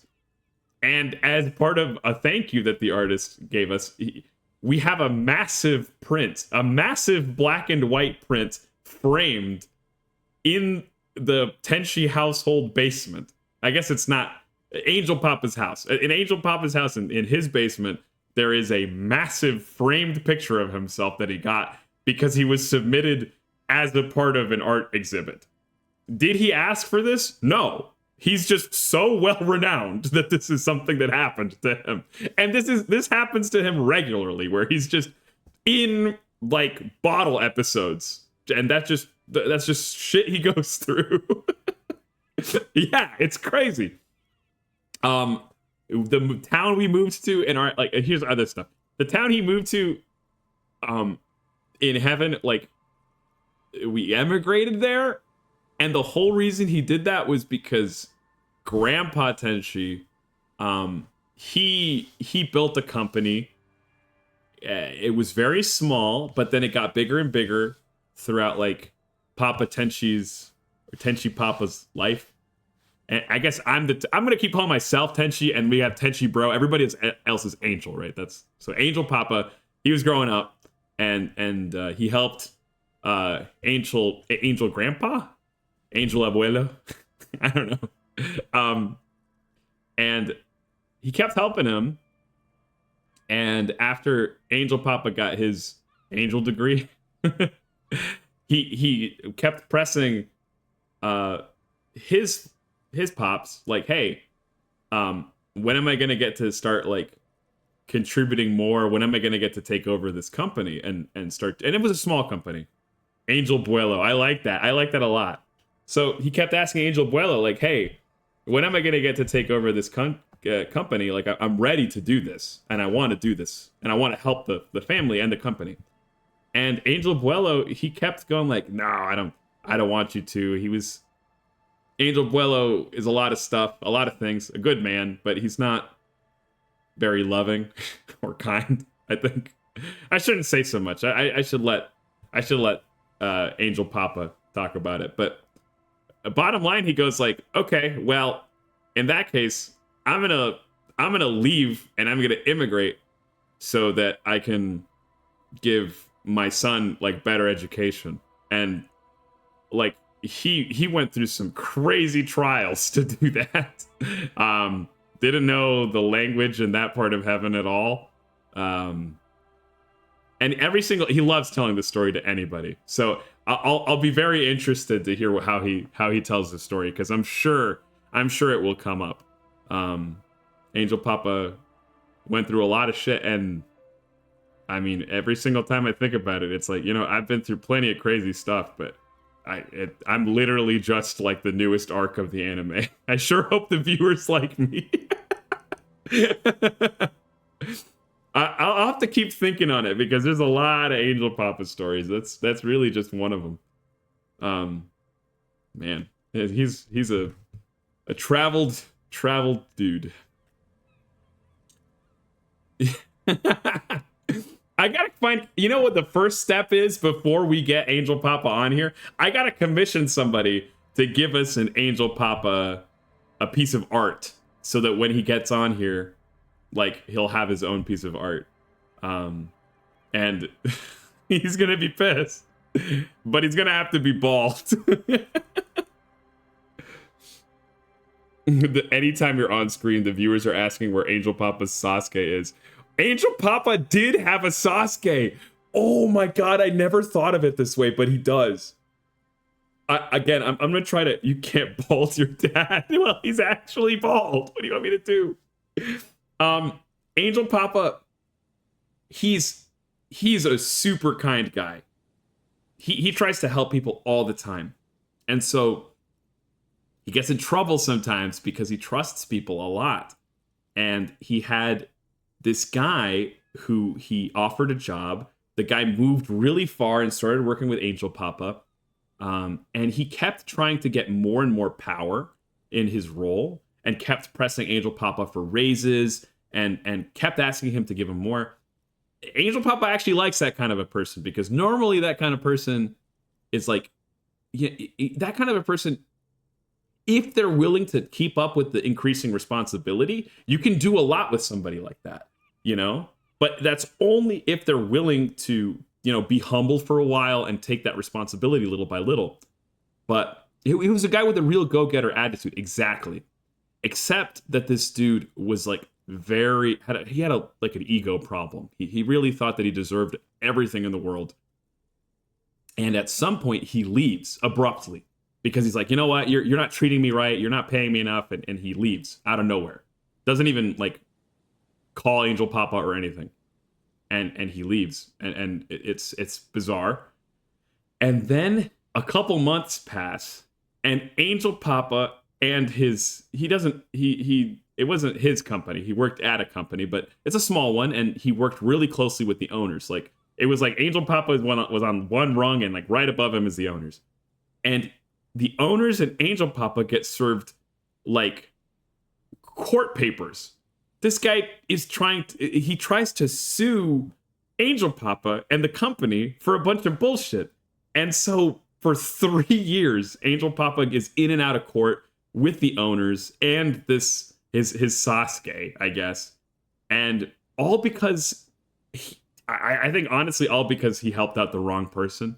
He helped out a dude who was just, there's a saying in Spanish, and it's like, te ofrezco una mano y me tomas el hombro, which means I'm giving you a hand, and you've grabbed me by the elbow, which means that, like, you know, you're taking advantage of somebody. And that was what this guy was doing. He was like, it was actual Sasuke behavior, except that, like, don't Naruto and Sasuke kiss and make up? And then this guy basically just wastes everyone's time and then ends up losing the court case. So I don't know much of the it was nuts. I'm telling you, Angel Papa's been through a ton of shit. Naruto and Sasuke kiss. Yeah, see, okay, they make up, but we never made up with this guy. I have no idea what he's doing now. Big surprise. Anyway, 1 down, 3 to go. Let's return to playing a Disco Elysium, I guess, because I think we've been talking about Angel Papa for like 30 minutes. Anyway, lock in. We were doing a Boston accent, right? Damn, I was hoping it would be in the first one. No need to grin. I'm not expecting to find anything. Bless you for that tangent. I'm glad you enjoyed. I'll try to come up with some more stories. Maybe we can hype up the visit, and then you guys can tell me your favorite stories. And then once Angel Papa comes on stream, we can be like, "We've heard this story. You tell it now," and he'll love to. He'll be great about it. It'll be the next one, surely. Surely. Anyway, the air is nice and fresh here. See, we're getting a nice chance to get out, Kim. That's all. I think the other one was around this way.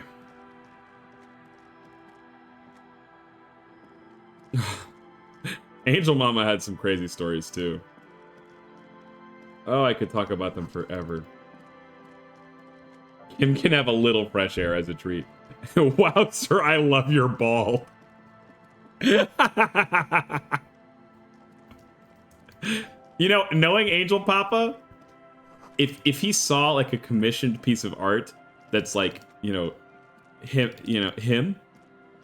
he'll find it so funny. Like he'll act all annoyed and angry at first. Why'd you make me bald?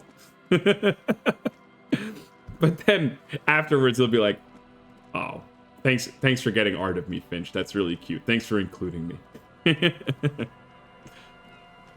And then he'll be like, "We should do it in Spanish."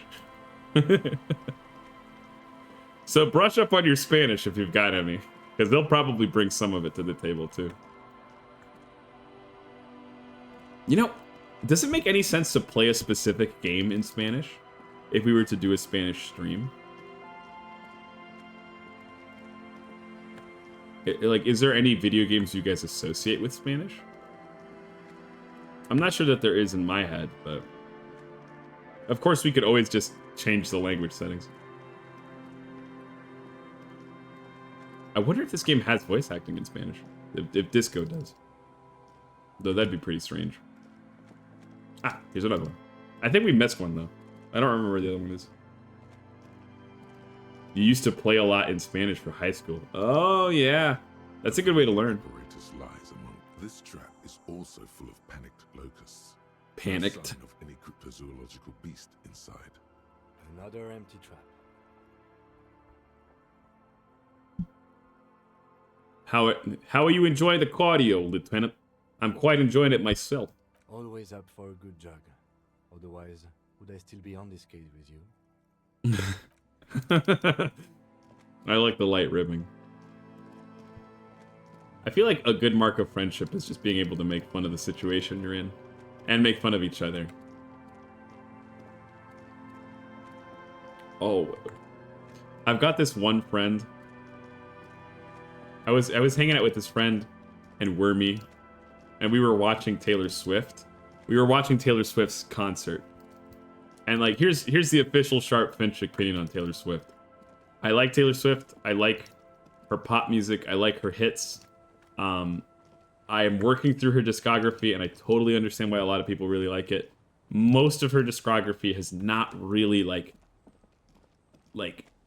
caught me. I haven't been like, nothing's hooked me yet.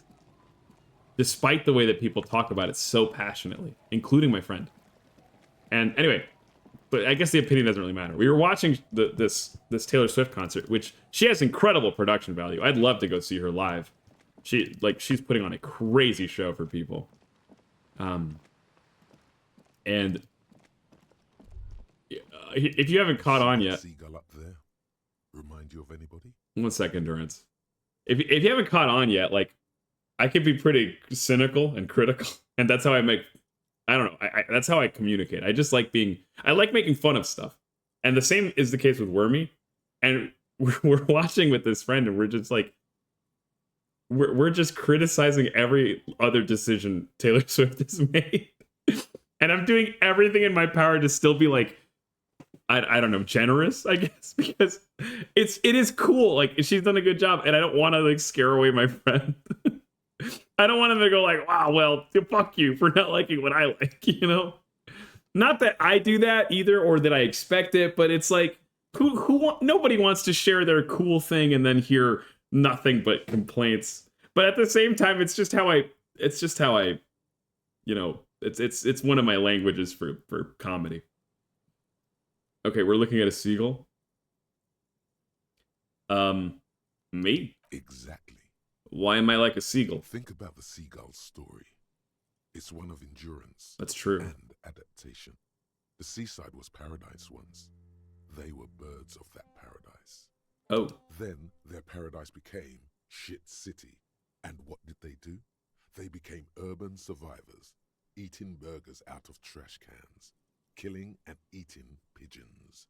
Are you suggesting I should perhaps eat burgers out of trash cans? No time for that sentimental bullshit. They're hustlers getting shit done. Sounds like One Detroit. and away from gangsters, just like you. Gangsters. Hold on. Have I ever eaten a burger out of trash? You have. The body remembers. Oh no. I'm not like that. I'm still romantic. Sure. Inside. But outside, it's a tough world. You've got to do whatever it takes to survive. And you do. Question is, will you admit that to yourself? Do I have high endurance? Not especially. Okay, well, let me reconsider. Good boy. I guess I am a bit like a seagull. Exactly. Oh, it healed me. Does what it takes, and so do you. You've got that same spirit in you. When the time comes, you push yourself. Okay. That's kind of neat, I guess. Doesn't it just fill your soul when you look at a bird and go, yeah, I'm like that. I'm also like a bird. What inspires you when you see it on site? Like, what's something that just makes you go, fuck yeah? I think for me, it's like people making art. If I see somebody making art, I guess there's certain types of it, but like somebody painting, just like, or lining up a photography shot, fuck yeah, brother. Making music, oh my gosh. One time I was watching like a slam band doing like it was like a jazz punk fusion thing. And sometimes they sounded like shit, but sometimes they sounded fantastic. And I was just like, hell yeah, brother. But watching a magpie eat garbage, and I'm like, yeah, that's my spirit animal. People feel that about raccoons too, right? Like they're little grubby hands. You see them trampling around, scampering about. You're like, hell yeah. This trap's That's me if I have to be. once you know what to look for. Keeping it hidden has not been a priority for the cryptozoologist. Not really, no. Nothing but locusts in this trap as well. Definitely no cryptozoological monstrosity. Okay. Empty as all of them. One more of these and we are done. You getting tired? No, I'm fine. I didn't mean to complain, it's just... Oh, I'm not trying to beat into you, man. It is tiring work doing the jam rock shuffle. We haven't met anybody that has a Boston accent in this game, right? There's the one guy in Final Fantasy who does. I guess we'll be the first.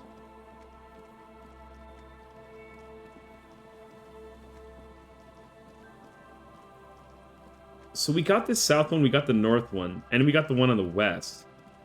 I think there is just also the one that's right by them, and that's the fourth one. And then we'll be done.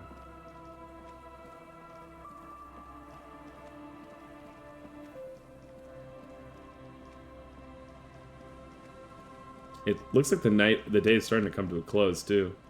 Oh, they left. I guess we'll have to bug them about it tomorrow. This is the last of the traps. The one Morel just set. Checking it over, he said, is just a technicality. Well, that's too bad, because none of them have produced anything.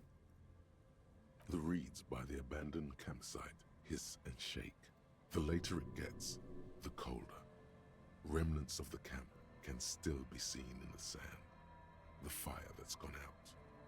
You feel strange, somehow. Maybe it's lucky number 4. The trap feels light and silent as you pick it up. Something is different here. What's within? Are the locusts gone? No locusts. Let's look closer still. Well, the bait worked on something. This doesn't mean it was a reed monster, though. Unless you see one in there, I just see an empty trap. The netting is a little untidy, messier than the others. Like someone or something picked the trap up and shook it before dropping it back down on the ground.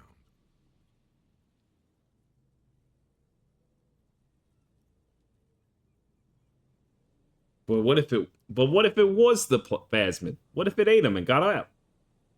I don't know what it could. I mean, this is the classic of this game, just kind of giving you info that you can't really know enough about. Right. Anyway, that's for the cryptozoologists to figure out. Oh, true. We are not cryptozoologists. We are cops. Yeah, sometimes I forget. That's what the badge is good for, right? Remembering that you're a cop.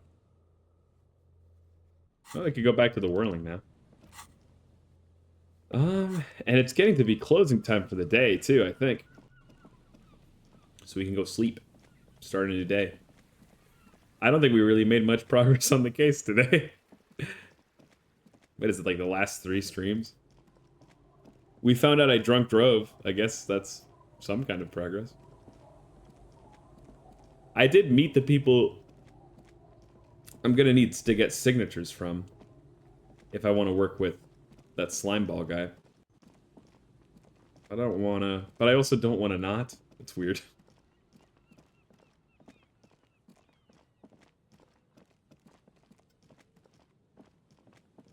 Oh yeah, Kim's attitude of not my job, not my problem, not my circus, not my clowns. He's got enough on his plate, I think. Ooh. It's good to recycle.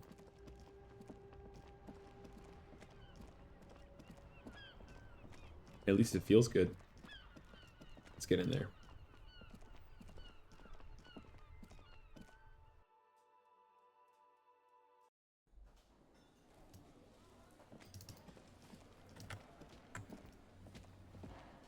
Yeah, we're still trying to investigate these guys, too.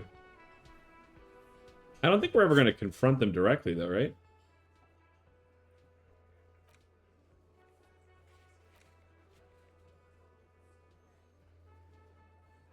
There was also that lady who was investigating the anomaly.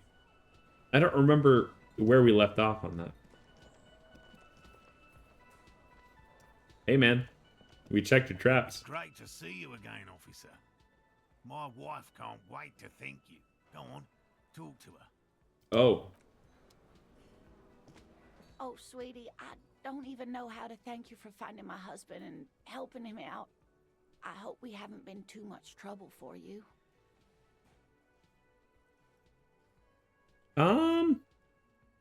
It was just on my way while I was working the case. Here, I want to give you a small token of my gratitude.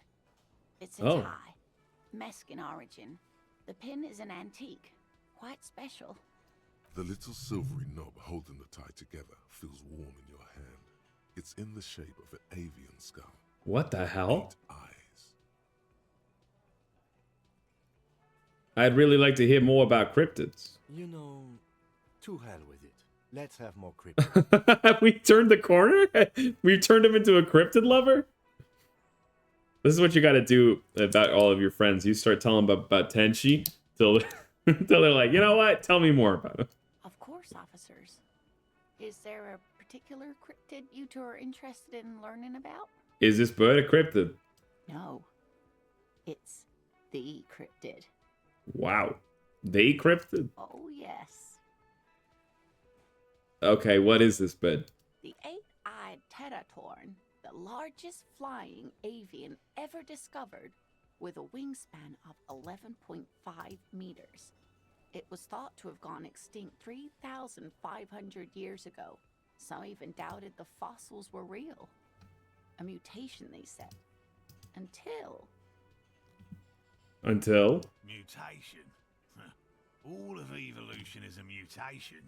That's also true. Until it was cited by renowned Gotvaldian explorer and naturalist Uwe Plattenkalk in 21. 11.5 meters is a lot, but what's the most... Like, what's like the actual largest wingspan that there is in the world? It's gonna be like the albatross, right? Snowy albatross, 3.7 meters. This... What the hell? This is a massive bird. Its wings are 3 times larger than the biggest we've got. Alright. I need to hear about this sighting. It happened on a botanical expedition into the vast and unexplored Oamrau Canyon in southeast Ilmara. Dr. Plattenkalk got separated from his group during a sandstorm. Okay, and Wamrau is... The world's largest canyon system, sweetie. It's a barren waste east of the Erg Desert. An ancient riverbed completely dried up. What happened to it? Alone in the blasted desert heat, the doctor wandered eastward, where man hasn't stepped foot in over 1,000 years, since the fall of Pericarnassus. He was lost, without any navigation equipment, and desperately low on water. After a day or two, he noticed a bird high in the noon sky. A great black bird. It seemed gargantuan. Every now and then, the bird would dive down to feed on an animal carcass somewhere on the horizon. But by the time Uwe got there, the Teratorn had taken off already, and the carcass was picked clean. This happened many times. Wow. Eat the bird, Uwe. It's the only way to survive.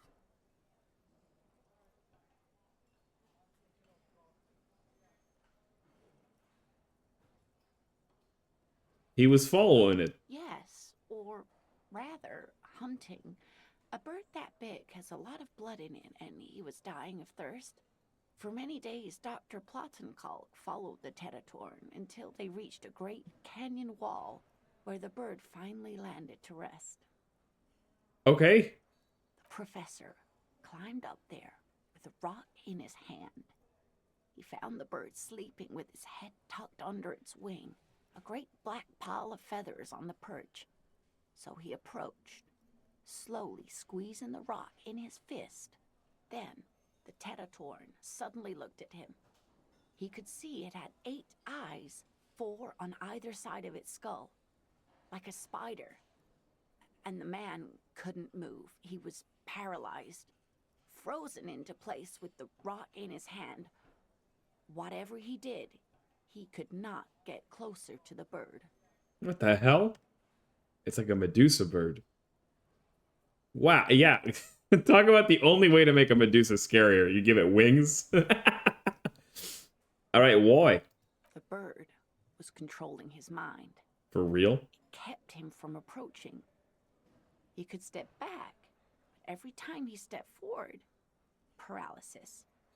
Uwe spent 3 days trying until the bird flew away. Hold on, how did he survive the story? That don't make no much sense. The 8-eyed Teratorn was indifferent to him, as long as he didn't get closer than 2 steps. It even let him feed on some carcasses up there, and the 2 unfertilized eggs it left behind. An eight-eyed mind control in bed. Fuck yes. Absolutely, sweetie. Okay. Cryptozoologists have been tracing it ever since, but Wamrau is vast, mysterious, and holds many secrets. This is just one account, though, isn't it? Like, he was alone, probably. Modern radar telemetry shows great promise. We will confirm this one by the end of the decade, latest. This one I liked. Not only does it have 8 eyes, and is a living fossil, and the largest bird ever to live, It also does mind control. Whatever Kim is doing now, I think it's just like engaging his D&D sense. He's just like, yeah, that sounds like an awesome monster. Sure. Why not? So what was the last anyone saw of it? Sadly, yes. But there are numerous reports of 8-eyed bird skulls from Il Mara. And then there's the striking resemblance to the Pericarnassian imperial eagle, an ancient heraldic symbol that is hard to pass off as coincidence. The Oh, imperial eagle, too, had 8 eyes. okay. Very, very hard. This one's very famous. Everyone knows it. People will be looking at that tie on you and thinking that man is into cryptids. So, what else do you want to know? Man, I just can't get enough of these I'm cryptids. glad you like them, but I'm not really one to tell you about all of them. You should ask my husband if you get the chance. He's the real expert. You never told me you've seen the phasmid, the invisible bug thing. Oh, you don't want to hear about some old woman's ramblings. Ramblings? Nonsense. Your description of the phasmid is the most precise I've ever heard. Kim's really letting his hair down. I feel like the vibe of this game would be so incredibly impacted and changed if Kim had a mullet. I wonder if there's a mod for that. Or even just fan art of it. Surely someone could draw that. Wormy. But darling, I didn't even get the size of it right. You were a child, my dear. Really. It's extraordinary what you were able to describe. Now go on. Tell our friend about it. He's proven his interest in the field.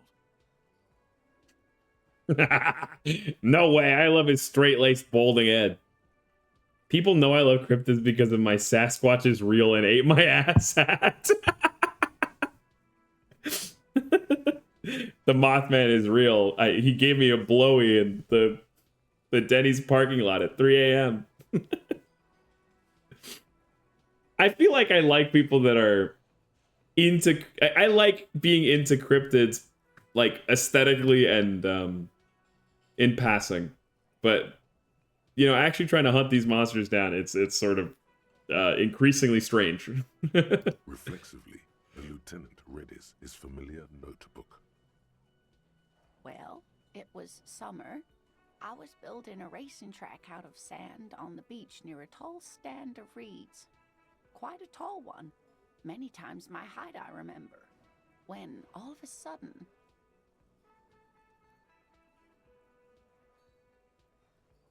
It's kind of rude. He's just living. Really starting to rub off on you, huh? Rude to who? Who's being rude to who? I missed it.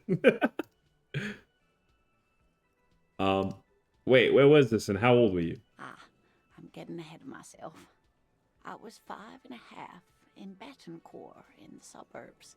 My grandmother had a summer home there. She'd just started forming memories. Real memories. Not the billowy haze of infanthood. I see. Bigfoot, bro. Let Bigfoot have his house. No cameras. If Bigfoot would like some privacy, I think he probably should say so first. Don't you think he'd let us know? Don't you think he'd say something? I mean, I feel like there's got to be some conspiracy theorist out there who's like, it's the wildfires, man. Bigfoot started the wildfires. He's trying to tell us to leave him alone, man. And so now he's like a cryptozoologist, but from a distance. He's like, I respect Bigfoot's privacy, man. What happened? The strangest moment of my life. Dude, don't get me I looked up started. And one of the reeds moved. Not like a plant, but like a living thing. It stood up and looked at me. Its body unfolded like some antique toy. I've never seen anything like it. She had no fear, just surprise. I didn't know this can happen, so I reached my arm and touched the thing.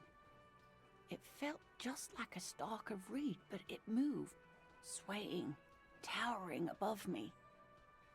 After a while, 20 seconds, a minute maybe, it left, went into the reeds. Did you follow it? I tried, but I was only a child. There was mud and high water. I couldn't see it anymore. I was just standing there, knee-deep in mud, looking around me. Where did you go? Don't go. Oh, thanks for hanging out, Tyler Senpai. I hope you have a good dinner. Then what? I ran back home to my grandmother and asked her if reeds could walk. Don't get too I into told her cryptids. they were looking at me. Of course, she just laughed at me, but I knew what I'd seen. For years, it was a story I told at parties when I wanted to impress boys. That sort of thing. Of course, most people just took it as a strange, amusing anecdote. So did I, honestly. But then I met Morel. Does that work very well? Should I start trying that? Yeah, I met Bigfoot once.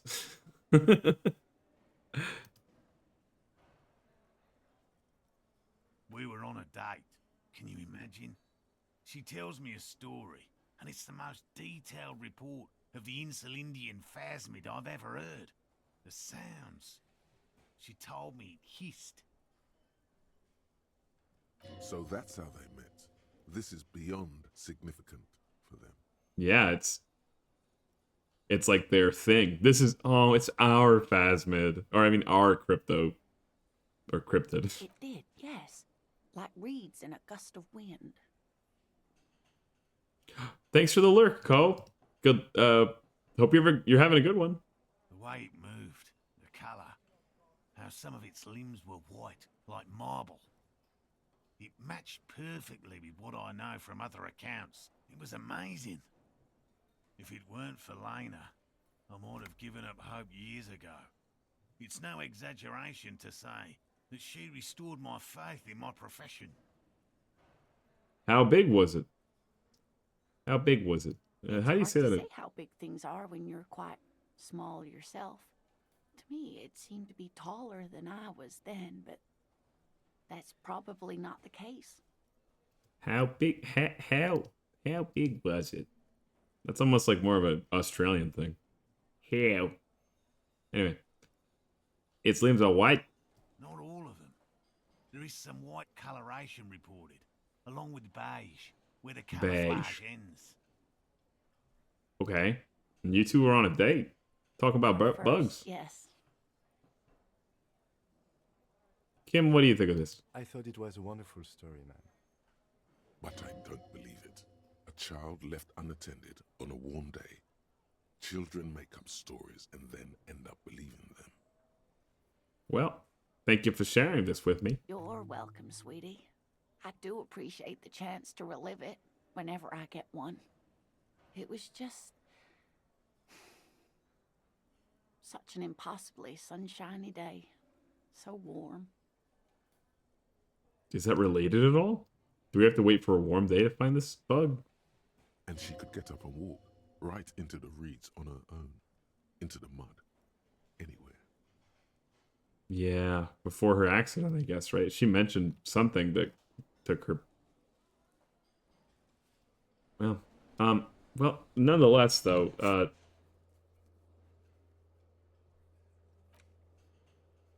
how come Morel hasn't let me talk to him?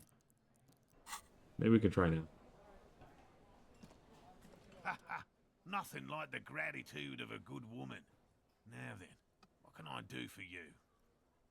I've got some news for you, pal. He tries to play it cool, remain professorial, but inside, this man is itching for some news on those traps.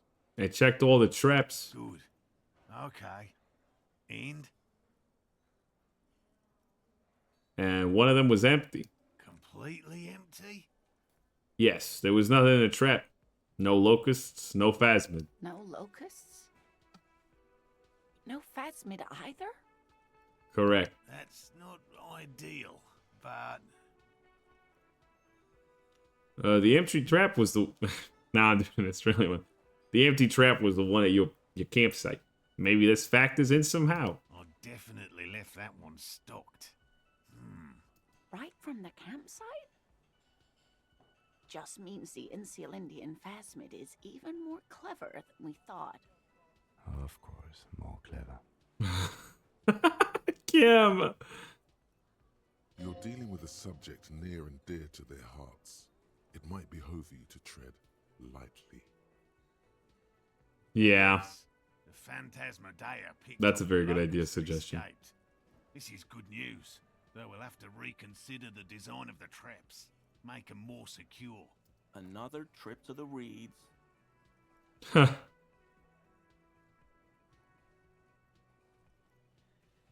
Yeah, that's exactly what it is. What a deft hunter, this Phasmid. Of course. Be sarcastic. What? Unless you have an alternative hypothesis you'd like to venture, mine stands, okay? I was just giving you my earnest support. Actually, no. Excuse me for getting emotional. This is a big deal for us. You've helped us twice now. I sure have. Brought some great news too. My gratitude and the gratitude of the Société Cryptozoologique de Ravachol is yours. Thanks. You're welcome, by the way. Heartfelt gratitude. But does it feel like closure? What really happened? Thank you, it's an honor. We should probably return to our main Straight investigation face. here. This has been refreshing, but Helping cryptozoologists isn't really a priority for our organization, is it? The lieutenant looks out the window, impatiently. There's like something wrong with this little window, right? Normally it's a lot smaller. Well, we're not going to fuck this up, so let's try that. Consider the way Nice. the empty trap was disturbed, as though shaken. Most likely the hands of a young person. Hands small enough to fit inside the trap, too. I may have met a kid that's the locust stealing type. Kids, what would a child want with bags? Oh, my dear Morel. You've been an old man for too long. Because Kids love to torment insects almost as much as they love to torment old folks.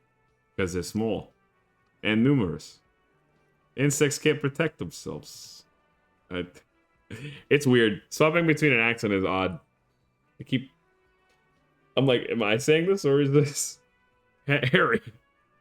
I'll talk to that little gremlin and see if anything comes up. delinquents, my favorite.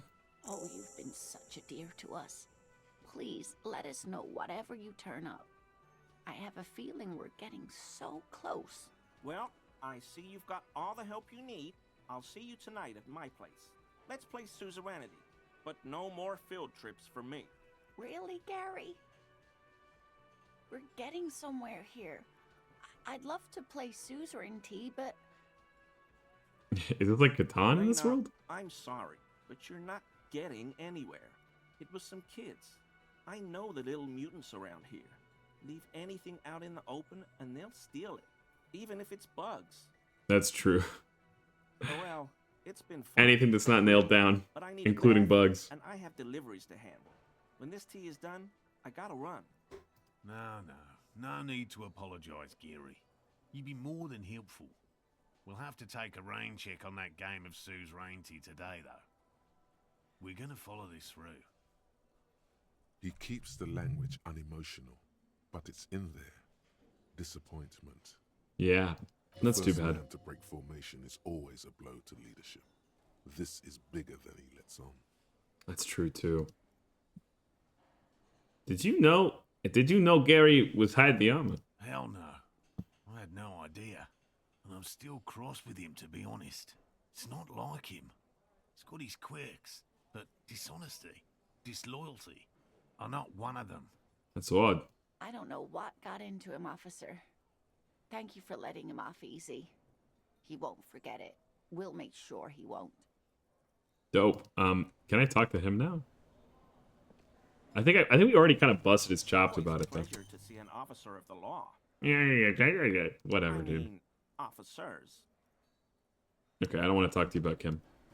Let's see if we can go get that bird for Gart. Let's do something nice for someone. For a change.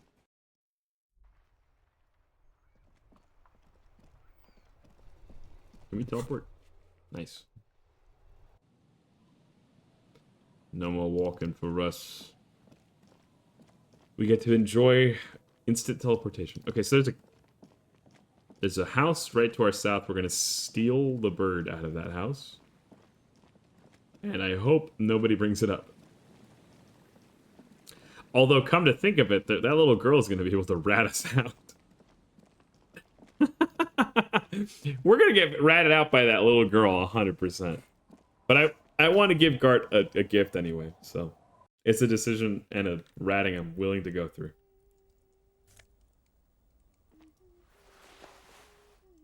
That may have been dumb, but it's our decision.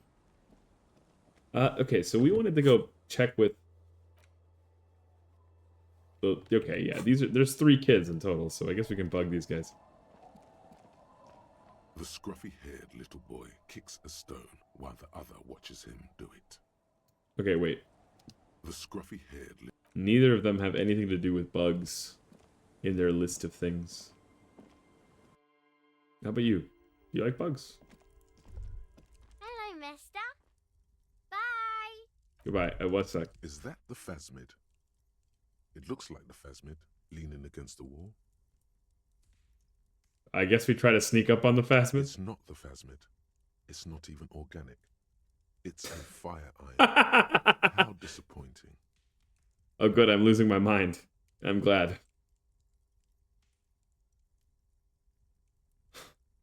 I can't believe it. Right? You'll have better luck next time, though. The phasmid, finding it is your destiny. You say it so earnestly. Mister, what were you doing in my fireplace?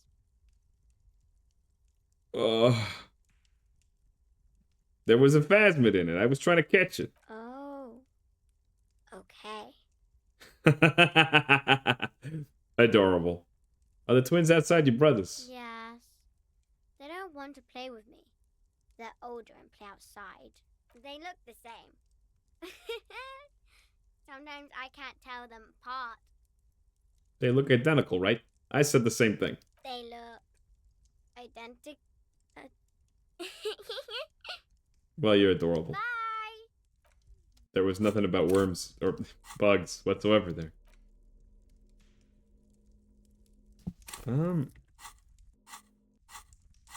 Nope. Every menu but the right one. I thought we bugged all the kids at this point. Are there more kids inside these 3? Maybe Kino? I guess I thought it would only be the kids over on this side of the town. Kino doesn't want to talk to us anyway. I think we ruined his trust like 8 years ago.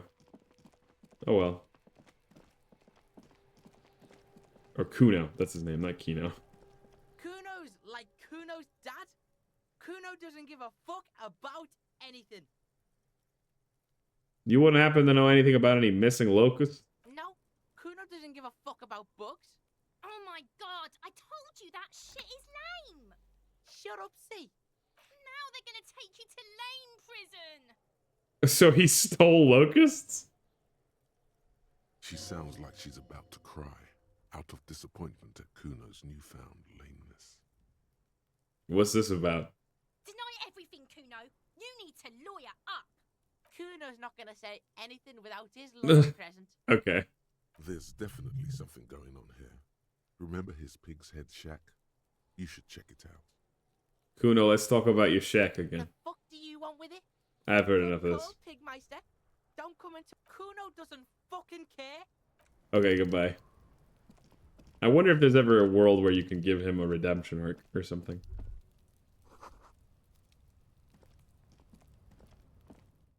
Poor little kid. Ooh, what's this? It's crawling with locusts in here. All around you, the hisses and chirps of locusts fill the musky air. The earthen floor of the shack has been shaped into mounds of mud, dotted with little holes for windows. Well, detective, it appears you've solved the case of the locusts. For the missing locust case, which is a subcase of the imaginary insect case. So at least that's going on. Kim, you don't have to be so brutal, man. I'm just sticking around. We'll find something relevant here, I'm sure. That's precisely what I was thinking. Yes. I feel we are nearing a real breakthrough. He's so pissed. You think the Insulindian phasmid is nearby? If anything, the presence of the locust points to the opposite. The phasmid did not take the bait from the traps. It was Kuno. The phasmid doesn't exist. But what do I know? But what do I know? Oh, you can hear the disappointment.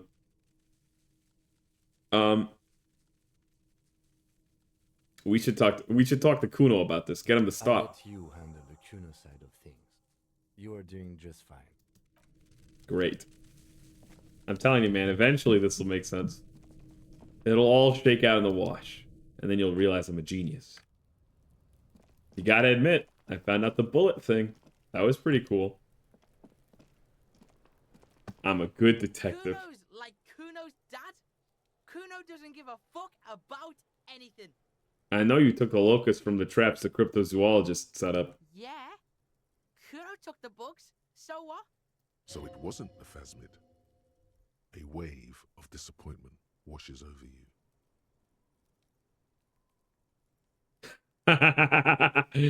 You say you don't give a fuck about bugs, and then you go build a whole bug town. It's not Bugtown. It's the city of locusts. Locusts aren't just bug shit. They come out of the sky like a fucking shadow. Shit descends. They are kind of cool, Kuno. That's true. I'm not gonna lie. I don't know enough about locusts and how they do stuff. I sort of assumed that the mud that had been, formed into little buildings with windows. I guess I had just assumed that was the bugs doing that and not Kuno. Okay. Stop! Oh, she thinks it's cringe. Let him be free. You stop. It's like their fucking night. Locust City, Night City, City of Rage. Sure, man. The girl forces herself to watch again, the corners of her eyes twitching from discomfort. The lameness is causing her physical pain. The damage may be permanent. City of Rage. City of Rage sounds like a cool place. Don't they call it Philadelphia? Kuno, the pig wants to help you. Oh, that's how lame it is. Please just don't say you're... An artist. Maybe I am an artist.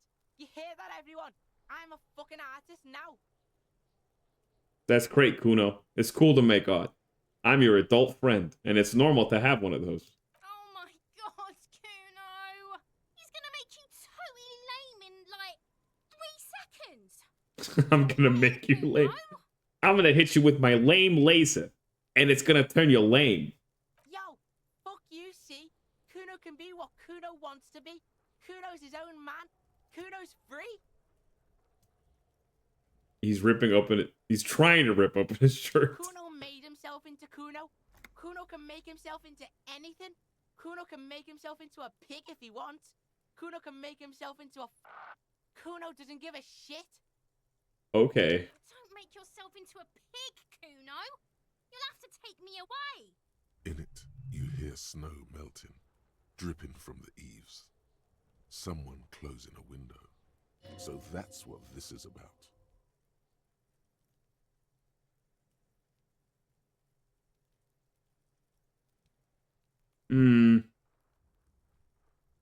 What am I trying to do here? I don't really want to intimidate her. I feel like that's just going to make the conversation about her. So I'm going to say nothing, and then Kuno's going to keep talking about himself. Without a word, she disappears entirely behind the fence. For once, the boy is lost for words. He turns completely red now. Oh. With splotches of white beginning to appear across his face. Is he okay? Use this momentary confusion to take control of the situation.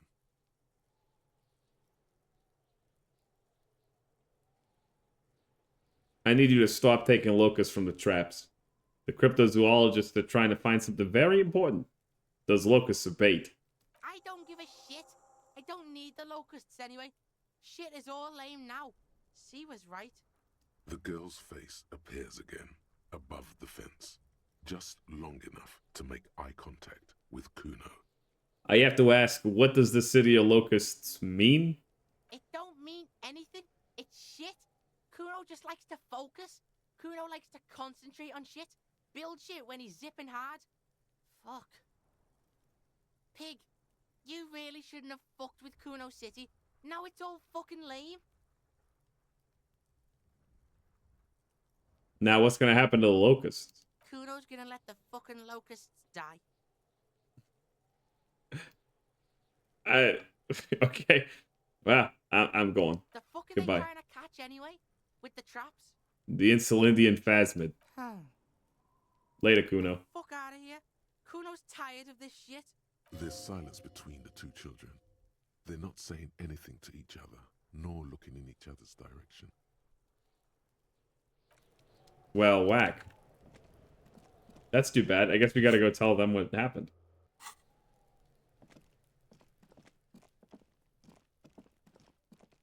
This is the hardship of a cop cryptozoologist. A coptozoologist. Hey, what's up? Hello, officer. I think I almost have it. A new trap design, that is. I know you're skeptical, but I have a good feeling about this. Yeah, brother, that's all in your head. I had a chat with this kid, Kuno. He promised to stop stealing the locusts. So it was just a child. Yeah. Womp womp, etc. Thank you for telling us, sweetie. This is good news, right? It means we can try again. Yeah, try again. Keep trying.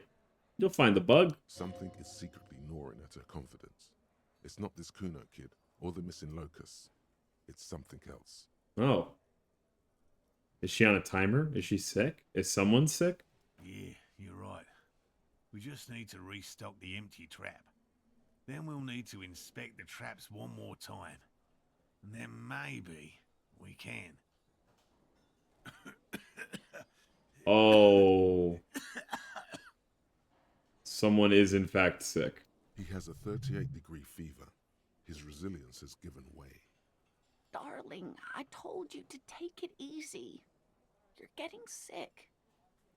Maybe it's time to go home. Oh no. You're right, you're right. Oh good, he's willing to Come listen. back next season, when it's warmer. There won't be a next season. Not for this. Find the Phasmid or admit defeat, people.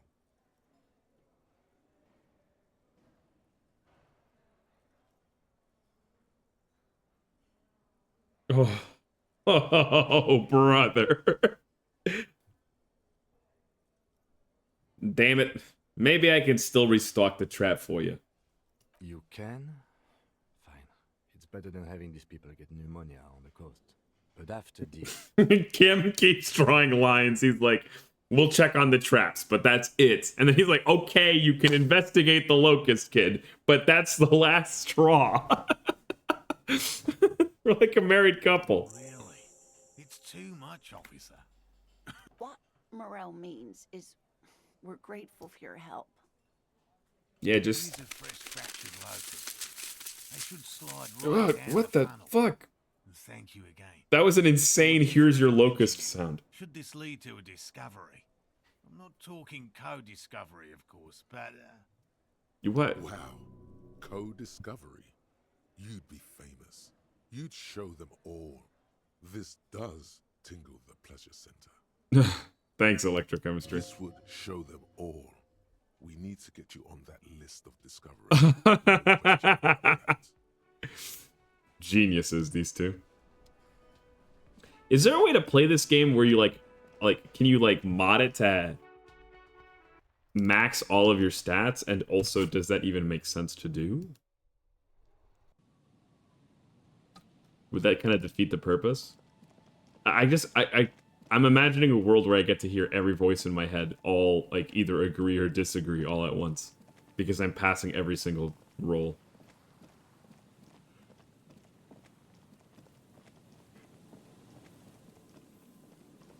How come Kim is running so much faster than me now? zipping. The locusts aren't doing all too well, but they're still in there. This isn't the empty trap. That one Morel was setting up near the cryptozoologist's camp. Oh right, I fucked up. I don't have 4 traps worth of locusts. I only have 1 locust load, as it were. Well, I feel like locusts have a bad rap. You're either talking about locusts or you're talking about plagues of them. So it's hard to like, I would imagine.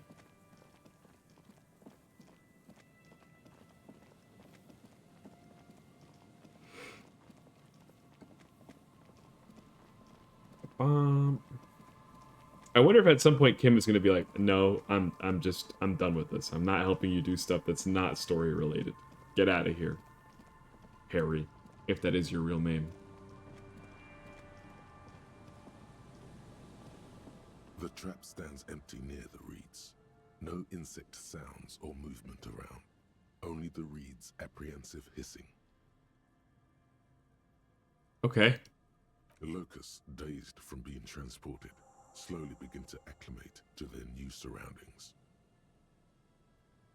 I love how much characterization they're giving to the locusts. Like, they're just constantly like, yeah, they're getting jumbled around and jostled and they feel terrible and you shouldn't do this. They're not really going to get the chance to get comfortable here. Good, now that's done. When do you think we will return to our impending apocalypse of a murder investigation? Impending apocalypse. I think we've done pretty well so far, man. Don't answer that. It was a rhetorical question. Yeah, okay. He doesn't want to. But if there is one more cryptozoological runaround, he must force the investigation back on track. This better be it. Damn. Okay, we'll go do some real shit then, man. What the hell, Kim? Don't be such a stick in the mud.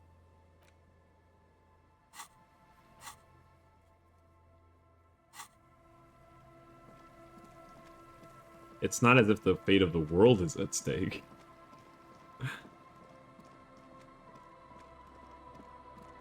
Can I teleport now? Like, why can't I teleport sometimes? It's so weird. There's a bunch of drunks I haven't talked to either, but I guess we'll leave that for tomorrow and after Kim leaves.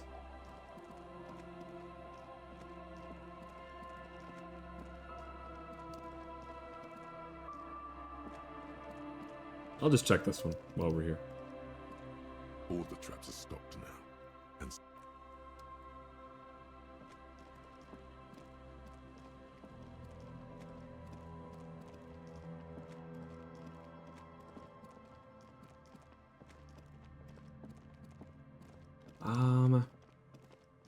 I don't know what else we could do besides the bug stuff. I'm not even sure where the investigation is at. Like, we're looking for that gun. The gun that shot the guy in the head. Secretly.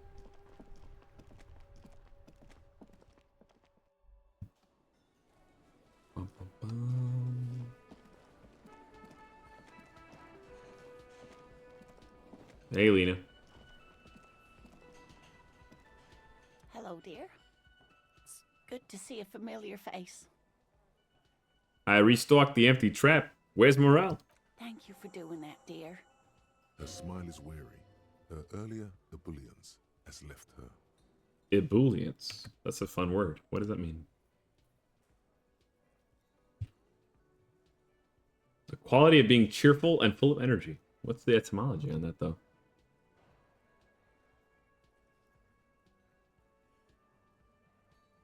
As in X, as in coming from, and then bully.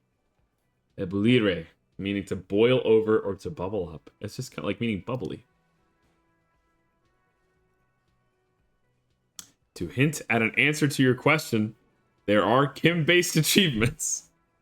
Oh, we're gonna piss this guy off, man. Morel still isn't feeling well. I convinced him to stay at Gary's to get some rest.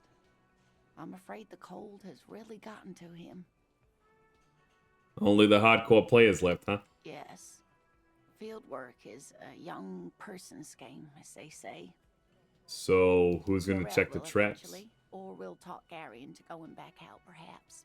The lieutenant stares at his shoe, caked in mud. He doesn't say anything. To hint at an answer to your question, there are piss-related achievements. Unreal.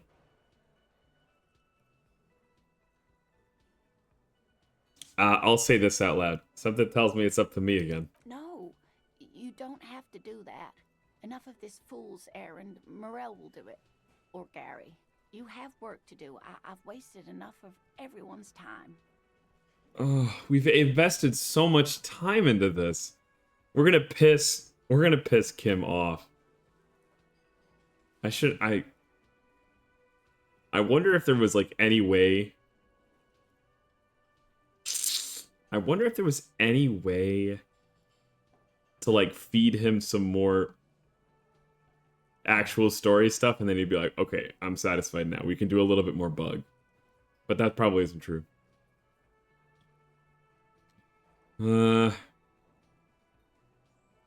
Well, it sounds like we're gonna get the piss off Kim achievement. Oh, don't even worry about it. We'll take care of it. We got nothing more important going on than finding stuff up about made-up bugs. I love checking up on bugs. That really is too much, sweetie. Thank you for your dedication, but I can see you're coming down with a cough yourself. Very strange. Why is she not letting you do this? It's like she's given up. Oh. Lena, what's wrong? You seem different. Different? How? You're giving up on the Phasmid. I'm in doubt, sweetie. That's all. Everyone is now and then. Okay, so you're in doubt, but what about? It's a strange feeling. I haven't really told this to anyone, but you are a police officer. Yeah, I am a police officer. Is it a crime? And when a police officer asks, you must answer. I mean, not all the time. Do you ever wonder if some lovely story from your childhood is just that? A story? Or Oh, a no. dream? I wonder if Kim is feeling gratified at all from hearing that. Maybe. Hunching her shoulders now. She seems even smaller than she is. Like a sad young girl. Oh, but if she admits it, like, she's gonna feel like she's gonna ruin her relationship. I see.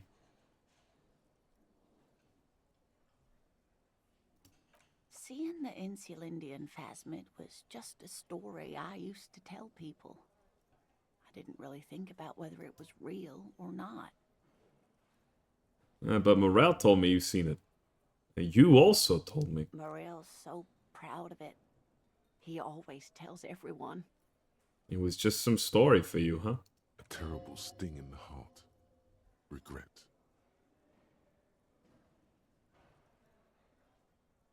You seem to really believe it happened. Doesn't that count for something? No, sweetie. There's more to it than that.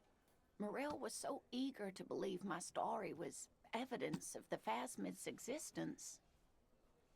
Uh-huh. That I'm some queen of the cryptozoologists. That. And for years, his belief made me believe too. Oh, no. Oh, no. That I am a queen? An extraordinary witness to grace. But now, we're both getting old, and he's still working himself sick out in those reeds looking for it. But what if I was just wrong? I think I was. The lieutenant opens his notebook, but doesn't write anything. He's hiding. These things are tough on him. Matters of love, not violence or deceit. Oh, wow.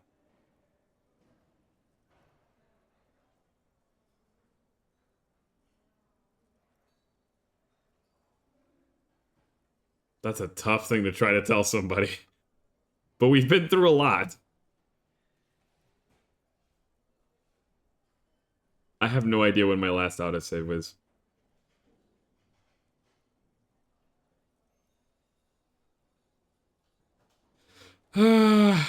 we're gonna ship it 72%. That's like 100% most of the time, right? An Let's acorn is go. not the same as the tree. That requires time, diligence, and care. And I need something good here. Suggestion. All qualities these two seem to share in abundance. I already knew that part, but okay, sure. Wrong or not, your relationship with Morel isn't just about the Phasmid. But it is. We've spent years searching for the Phasmid, hunting it together.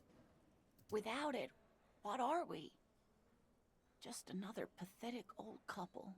If I hadn't led him down this path, he could have a steady job lecturing at a university.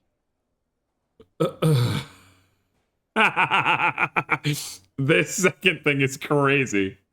Normally, when I think about stuff like women and marriage, I feel bad. When I think about you and Morel, I feel okay. That counts for something, no? These lines are so much funnier delivered in a Boston accent. I'm gonna go with the more serious one, I guess. Morel hated lecturing. You convinced him to do something real in this world. But if the dream comes to naught, what good is it? No, the thing is, I was a paraplegic before we met. He didn't know before I arrived on our first date. If I weren't Wow. one of the cryptozoologists, She's I really... didn't tell him that story. Oh, sweetheart. Lena, that is so sad. But also, he has stayed, and I don't think he stayed for some stupid bug. She has to swallow to relax her throat. It's keeping her from talking. He'd still be into you. That's not how these things work. Maybe. But then why do I not dare tell him? I've wasted enough of your time with this drama. I really must stop talking about it lest I start crying and waste more of your time. Oh, Lena. What you have to know is the Insulindian Phasmid probably does not exist. Let us fools chase our ghosts. There are a million better things to do with your life. You're not sure you made it up either, though. I'm not sure of anything. Sometimes I still see it, you know. The real memory. Not the memory of the memory, but it's so hard to tell the two apart. Oh, Lena. Rising, unfolding from the reeds on a hot summer's day, like a benevolent god. Either way, I should go. Poor Morel is running a fever, and I need to get him home to Jamrock before we overstay our welcome with Gary.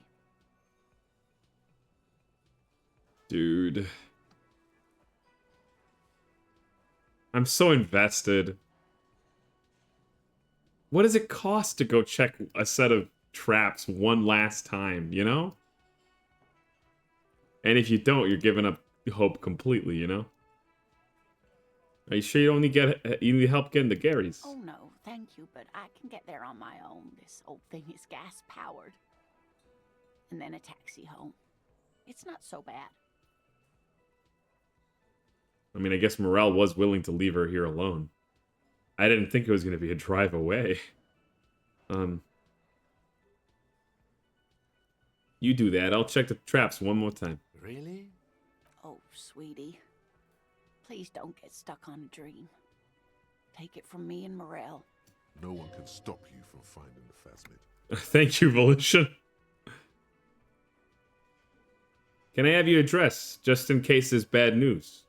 Okay, it's 1113 Tabernacle Road, Jamrock, but... A sigh. She doesn't think you'll need it. It's been a pleasure, man. Likewise, sweetie. Thank you for everything. Truly. Even though it turned out to be a dream. A fool's hope. Say her lips moving in silence. Like that, she drives off. The gas engine putters quietly as she gets to the doors, then pushes them open. Outside, the cold, coastal wind blows. Am I gonna get an earful from Kim? We should go too. Ah, okay. Hey, pal, have I got a bird for Can you? I help you? I found a new bird for the whirling. What is this thing? It's no biggie. I just thought it would look nice on the wall. I'm that kind of cop. What, the interior decorating kind? You know, I'm sorry. This is actually a nice bird. A competent piece of taxidermy. Well, We can thank fix you. it to the plaque and have a new bird in the establishment, I guess. So, I don't know. Thank you. I'm gonna go with thank you. I love Gart so much. People just don't know how to accept gifts, especially taxidermy. He likes it. He likes the bird. It solves his broken bird problem. This was mostly about the fucking cardio. Massive cardio here. You'll live till 90. What? Or you get a heart attack from running. Oh, yeah, I'll splatter my heart pieces within my own chest cavity. I feel good about our work here today. It's all about the little things, like bringing people random stuffed animals. I can't even tell if he's being sarcastic, to be honest. He's probably a little pissed that our day has been nothing helpful when it comes to the investigation. But frankly, what is there to do? What does L do? Okay, well, anyway.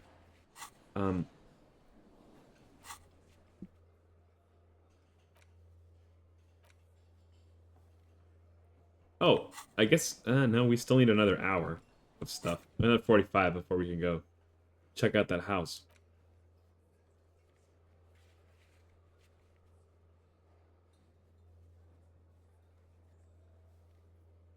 Oh, okay. This is like the most investigation related thing we can do, which is try to convince Titus Hardy to give us more info, and that's why we wanted help from either Joyce or from Everard. At this point, I feel like I'm ready to get signatures. I've been so invested with everything else going on that side of the map. I don't need to. We don't need to go make out with that cool lady, even though she's really cool. We'll do it some other run, some other day.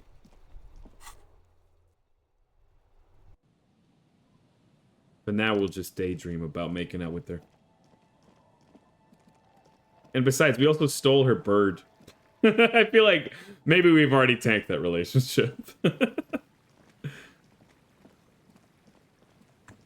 She's gonna, like, that little kid's gonna be like, Mommy, today a police officer came into our house. He asked for a bird, I gave it to him. She's gonna be like, what? And then she's gonna say something drab and sour about the whole thing. But she's probably also gonna give us some sort of side quest and be like, yeah, I'll sign your damn paper. But first, kill 3 happy puppies and laugh about The it. sea's gonna calm down soon. I can feel it. The wind is turning southeast. What's on your mind, officer? I was asked to get your signature. Are you? This says by signing, I agree to living with construction noise. What exactly is the Union building?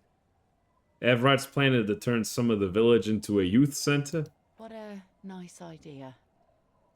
Wouldn't have thought that Thought what exactly? Everard and the Union have nice plans for anything. I thought they only cared about themselves. Well, I guess Union members have children too. This is almost worse. I thought she would see through the ruse, and she's not. And now I'm completely complicit in Everard. Fuck, dude. I just said I didn't care. Hard choices, hard choices. Now we can either side with Everard or Joyce. We could go help Joyce instead of Everard. And then we get to see Everard being pissed. But then we're working with a company. Hard choices. But if we help the company, then these people don't have to be displaced. On second thought, don't sign the papers. Aye, if you say so. Probably better that way. I mean, who likes construction noise? Good point, Lillian. And who likes Everard? More of your favorite, kin. Lots of walking. I know how much you like it. What's this? Planks creak beneath your weight.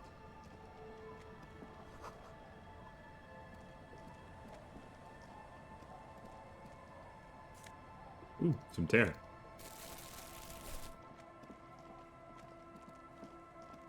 This game is the you can't keep everybody happy simulator. It's not dissimilar from playing Overwatch or a team-based game in that way. Except that those games are significantly more fast-paced. I bet you if I click on this right now, he's gonna freak. The trap is full of locusts, but poor things. Oh. Empathy was willing to empathize with those poor locusts.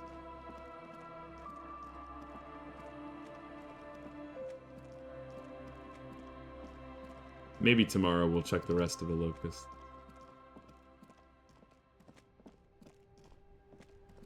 Joyce. We haven't talked to her in a while.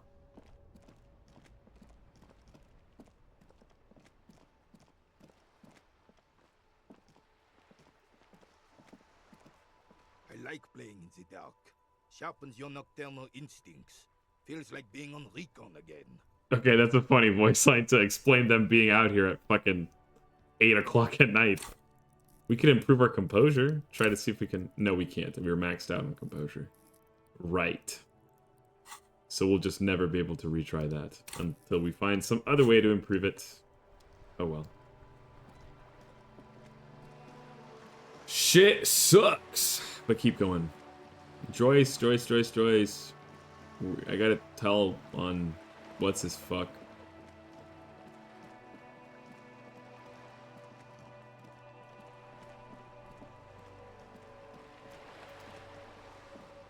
What's up, Joyce?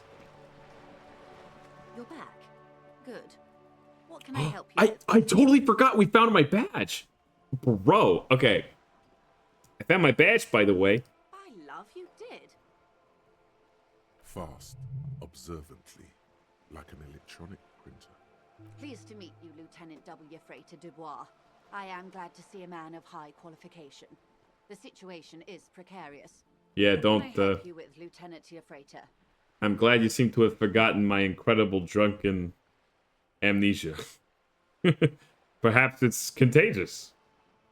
How about you share your information on the lynching, now that you've seen his badge? The goalposts have moved, Lieutenant. In the absence of the badge, I have informed my employer there will be a probe. I cannot rescind that promise. To my knowledge, the drivers are still at the roundabout. I will tell you everything I know when you've finished with them. This was your plan all along. My plan is to share information. The only way to do that now is by telling my employers you've kept your end, which I hope you will, because let me tell you, we are in dire waters. Great.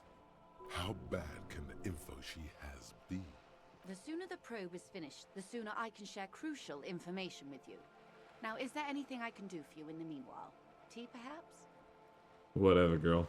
Damn it. Okay. So I had to shake down those drivers and figure out which of them has drugs.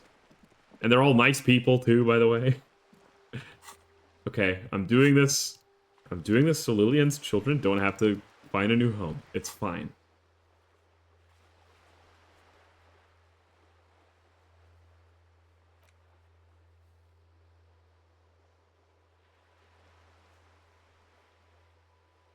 Okay, so we gotta go investigate those fuckers.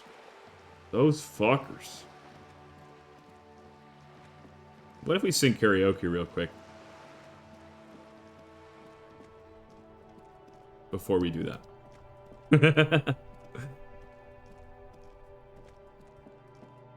I wonder if it'll be voice acted.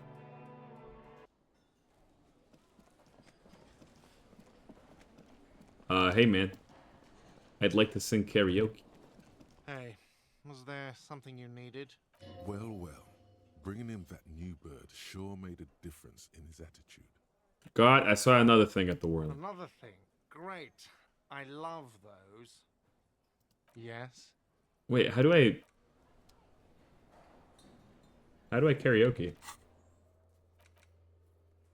I have a sad song tape. Maybe I have to like interact with it. There's no way to listen to the tape without a working tape player or portal reel at hand. But even just holding the tape makes you feel a little sad. So maybe it's sad music. A pawn shop would have a tape player. Thank you, reaction speed. Good thinking. You think he'll let me play it without having to buy it though? I hope. We've only got 20 bones.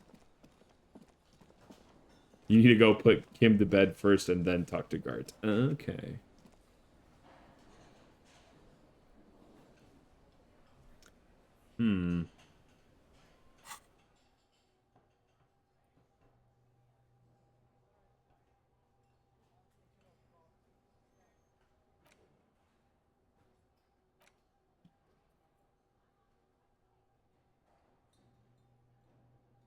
I'm thinking maybe...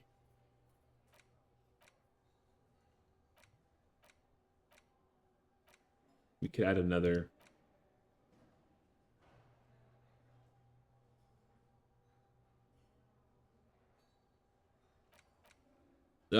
another passive thing. But okay. Let's see if we can talk to the drivers, I guess. First. Because, I mean, can you dismiss Kim whenever? I thought he kind of naturally goes, alright, it's time for bed. Some more tear. Oh. I guess a single cigarette. Hey, brother. Still here. Stuck in this damn jam, my man. Okay, see you. There was an old lady that refused to talk to us, too. Maybe she'll talk now? An old monument.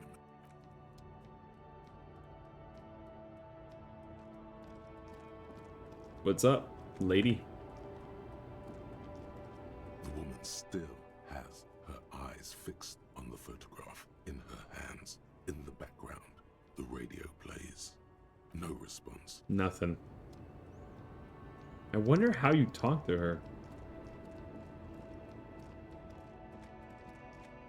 But okay, there's only one other driver it could be. And it's that dude with the shop. Right? A lorry stuck in the traffic jam. This big, heavy Grad-made machine is well kept for such an old machine. Damn it. How is this guy still going at it? It's been like 3 days. What's up? Ah, okay, whatever.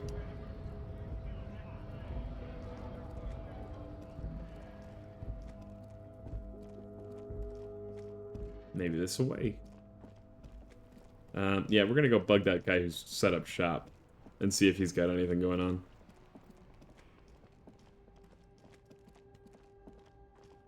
Ooh, a trash can. A dirty, smelly trash can. I can find a burger in here. Hobo cop.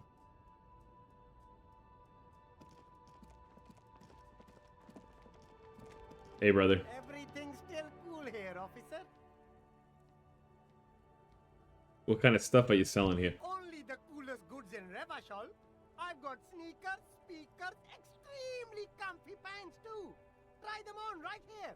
No shame, only freedom. Is there a discount for cool offices like me? No need for discounts at ceilings, officer. Everything's already on sale. Anything you want, 50% off. Anything for you. Okay, nothing. I don't... Okay, maybe there's a...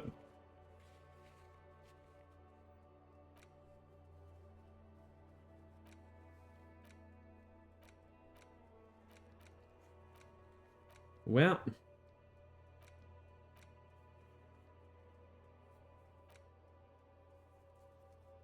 Dang. I would rather help Joyce, to be honest, but I still don't.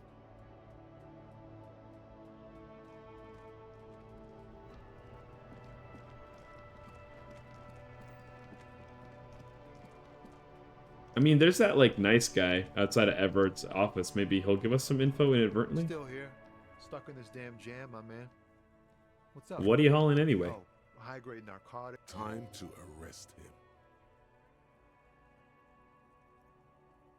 Wicked. I've always wanted a friend in the underworld. Ha! No, I'm joking, my man. Found runs a nice, clean business. This haul of cargo is mostly sporting goods. You know, tracksuits and that kind of thing. They usually get shipped to Grodd and the Occident. Though we've been making headway in the Il Moran market lately. So nothing illegal then? Not unless they've illegalized sports equipment while I was on the road. Right. And another question. Taps his fingers rhythmically. Tough. Okay, that's no help. What the heck, man?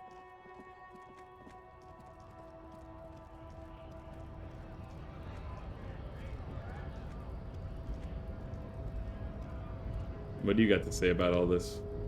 Mañana? Hola, wandering man. Nothing. It's been a while since you've said anything new.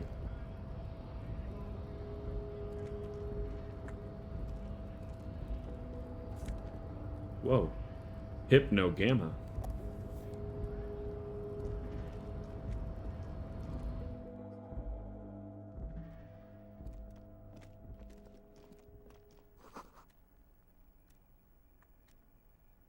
This wasn't here before. Has somebody been staying in the office? A cold touch of plastic welcomes you as you pick up the handset. Who would I even call?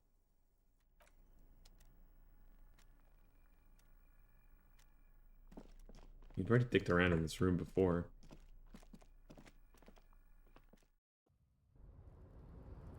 Mm-hmm.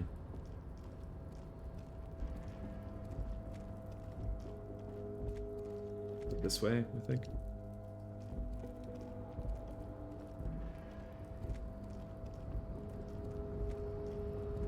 Yeah.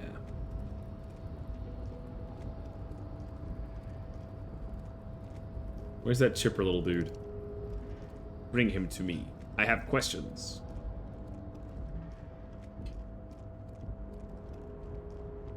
There he is. Hey, what's up? Oh, hey, mister. I knew you'd be back to talk with old Leo here. Yes, I did. Yes, I did. It's like Lady Larice said when she opened a bathhouse in the basement of my apartment building. They can only get so far before they're aching to get back. And lots of folk really did keep coming back. Wow, Leo. I had some questions for you. No trouble at all, mister. None of them, actually. Never mind. What the hell, brother? Okay. Fuck, man.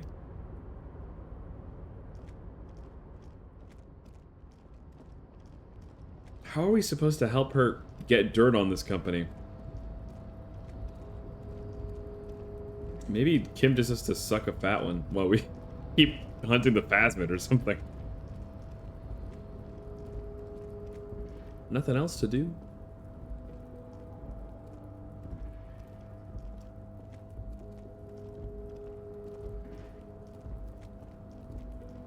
Come on, boys. You can put a pep in your step there. Kuno doesn't fucking care. Come on.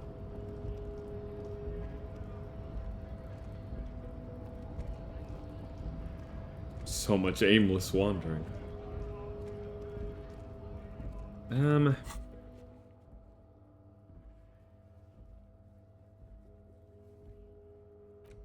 I would really like to find this murder weapon.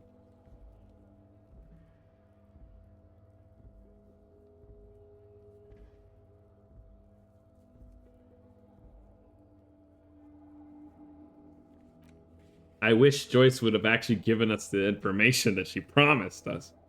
But there's I don't know that there's anything else I could do.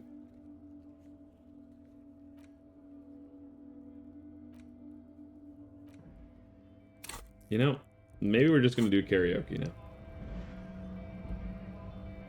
I mean, it's not that early in the day. Oh wait, no, we still need to wait another 30 minutes. And then we're gonna go talk to that smoker, so we just need to burn through 35 minutes. I think what we can do is we can return some of the tear, and then we'll go south and we'll talk to the pawn shop owner. A bot. I hope this hurts.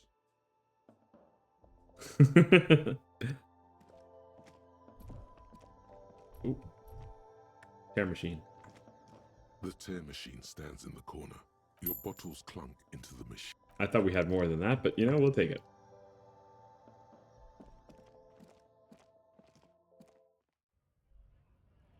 Maybe if you go to bed, there will be a tomorrow. But like, is there any advantage to going to bed early? Like, does he sleep better?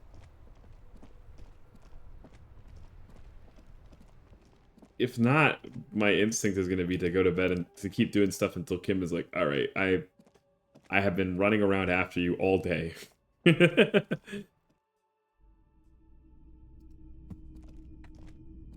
Just to pass time. How can I help you?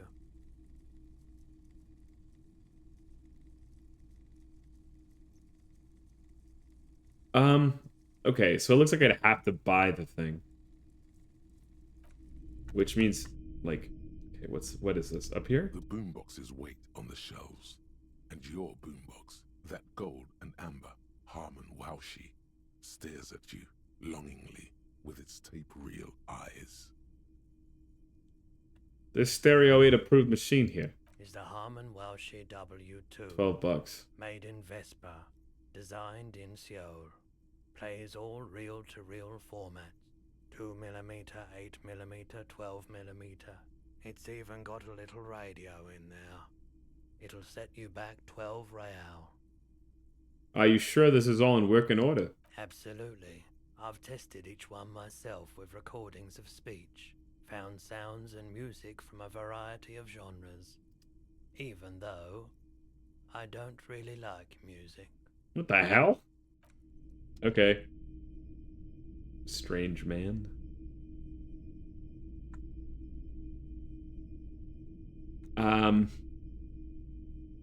If we do this, if we buy that, we won't have enough cash for our home for the evening.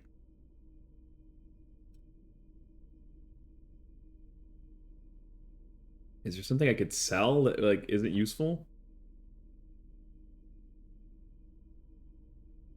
You know, I haven't interacted with this book in a while, actually. Medicinal purposes of the pearl. The cover of this heavy tome features a number of esoteric symbols. Let's try one of them hangover cures again. Very well. First, choose a base ingredient. I sure wish I would have started like a 3x3 grid when I started doing this. But I'm a dumbass, so I didn't. And I don't know which ones we've tried. Next, you'll need to combine the base ingredient with an appropriate vehicle. Lastly, is there anything else you'd like to add? A few pomegranate seeds. You've created a delicious tincture of whiskey and ginger. According to the pharmacopoeia, it should increase your energy and focus, though, in your experience, it's only done the opposite. If only you could find one of these right now and drink the shit out of it. The book said it's good for you, so it would be okay. Would you like to try again? Yeah, sure. Very well. So I'm pretty sure we tried 111. Choose a base ingredient. Fuck. I didn't even... Okay, I'm gonna do this right now. 1, 2, 3.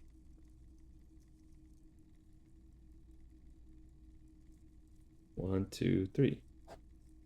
Okay, I got some scratch paper. We're gonna do 111. Lastly, you've created a delicious if only you could. Would you like to try again? That didn't work. Very well. Let's do 2, 2, 2. Lastly, you've created a delicious if only you could. It seems very difficult not to. And drink the shit out of it. It wastes a lot of time to read this book. So it would be okay. Would you like to try? No. You close the book. How is it already 20? Oh my god, what the hell? We lost 15 minutes. How do we lose so much time? Wow, you can count. Yeah. We have angel arithmetic, if you could believe it. You know, angel numbers, dumbass.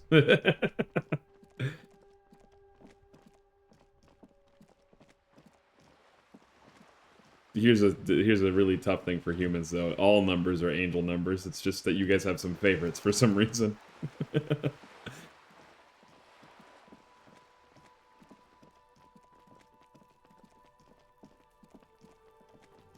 Time to meet a smoker that might know something about the murder.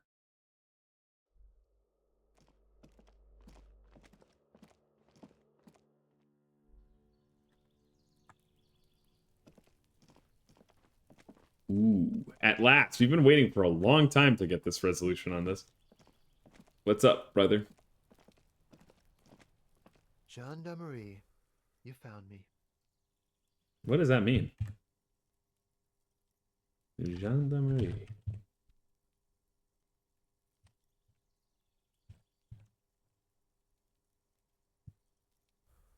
Ah. He's saying it like we're the cops. Ah, the cops. It feels like a Friday.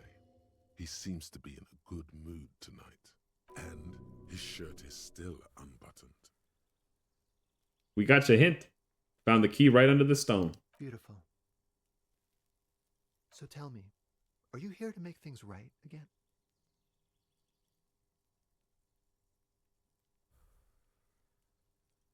I was hoping to talk to a possible witness. Your balcony overlooks the murder scene.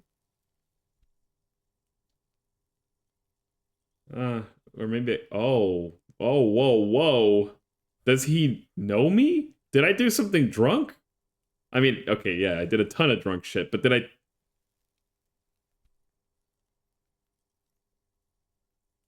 Honestly, I'm just trying not to screw anything up. That's what I'll start with. Beautiful. I have some good news for you. My Sunday friend is visiting me tonight. I told him about you and he'd like to say hello. Step in. He's already waiting. Why would I want to meet your friend? Trust me, you do. Is it Friday tonight? It feels like a Friday. Yeah, it does feel like the end of the week. Such gentle weather. Okay, I'll talk to him, but first I want to talk to you. I have so many questions. That's nice, but I don't have anything to tell you. It's my friend you're looking for, not me. He takes another drag of his unfiltered cigarette and looks around. Oh. It's getting dark, and the neighboring windows have lit up one by one. Maybe I should take a hint. Are you saying this guy has more information than Downstairs, you do? a cat crosses the yard, disappearing into the bush. Besides, I've got to run. He's going to leave you alone again. That's sad. Something tells you you're never going to talk to an individual this cool or mysterious ever again. Ran where? To the city. It's a beautiful night. A man on high heels stumbles out of a basement club, music blasting over the entire district. It's chilly, and as the chemicals hit his nervous system, 1,000 shivers ripple through his body. Only if you promise that we'll talk again. It's important. Something flutters in the corner of the lieutenant's mouth as you're saying those words. We'll talk. Just not tonight. Take care, all right? Whoa.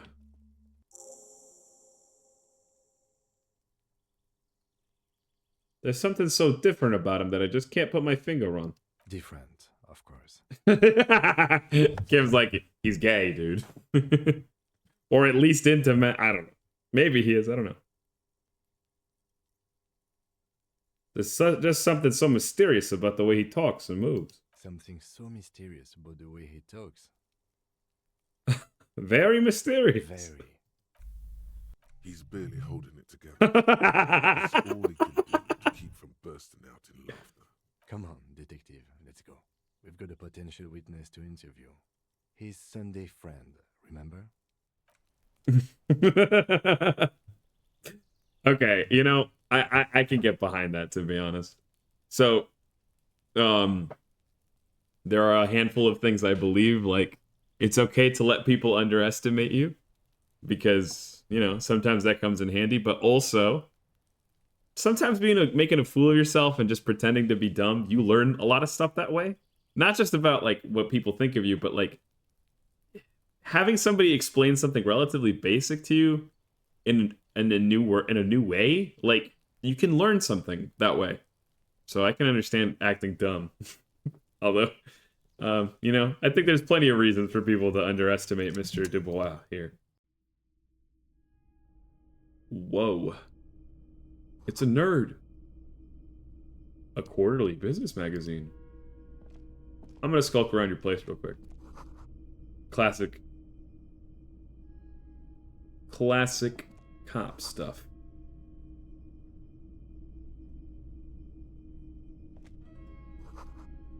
An empty ashtray. Flyers for underground parties. Dates for open lectures at a local university.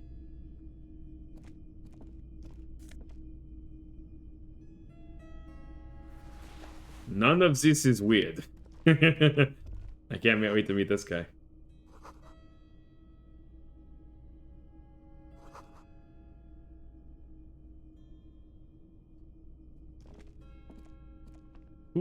Who is this guy, and why does he keep seeming to espouse sort of random political jargon?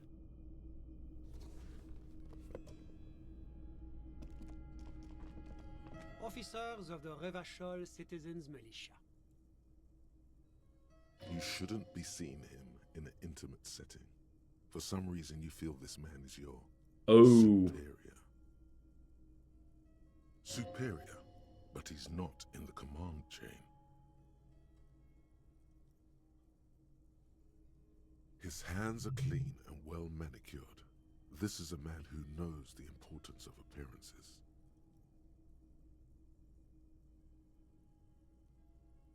My name is Charles Vildrouin, and I am an official with the coalition government. I work for the Institute of Price Stabilité on assignment from Sur la Clé. Okay. I heard you talking to my friend outside. Very good. Super. I am here to assist you in any way possible. Ask me about the hanging. No, first ask an innocuous personal question to get the interview off on the right foot. Yes, make it clear you're the one setting the terms here. Yeah, let's fuck with him. Who does he think he is? Assisting you?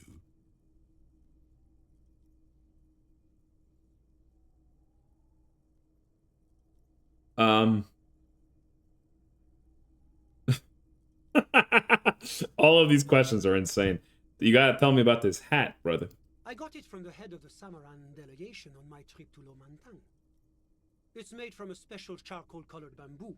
It's an emblem of the formal normalization of our diplomatic relations. That's really all I can tell you about it. That didn't work at all. What was that? You were supposed to fuck with him, not implement the decor. The lieutenant takes out his notebook and nods to you to proceed.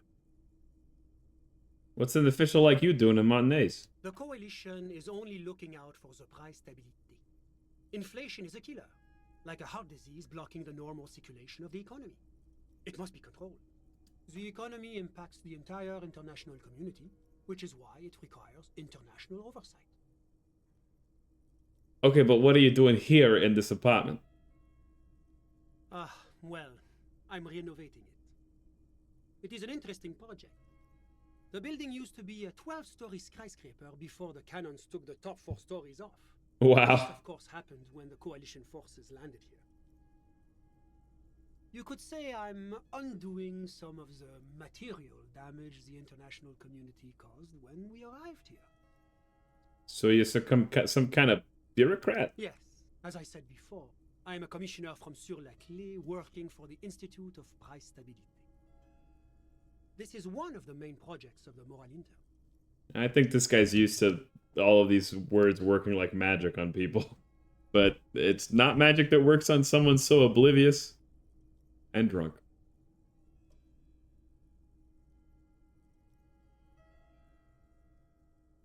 What is this international community? La communauté internationale is what Revacholians colloquially call the coalition. In other words, the nations that stopped the disaster of the revolution. And what do I call the coalition? Your employer, technically speaking. The governing authority of Revachol. The RCM is but one part of this provisional administration. Ah, right. So you're kind of my boss. Kinda.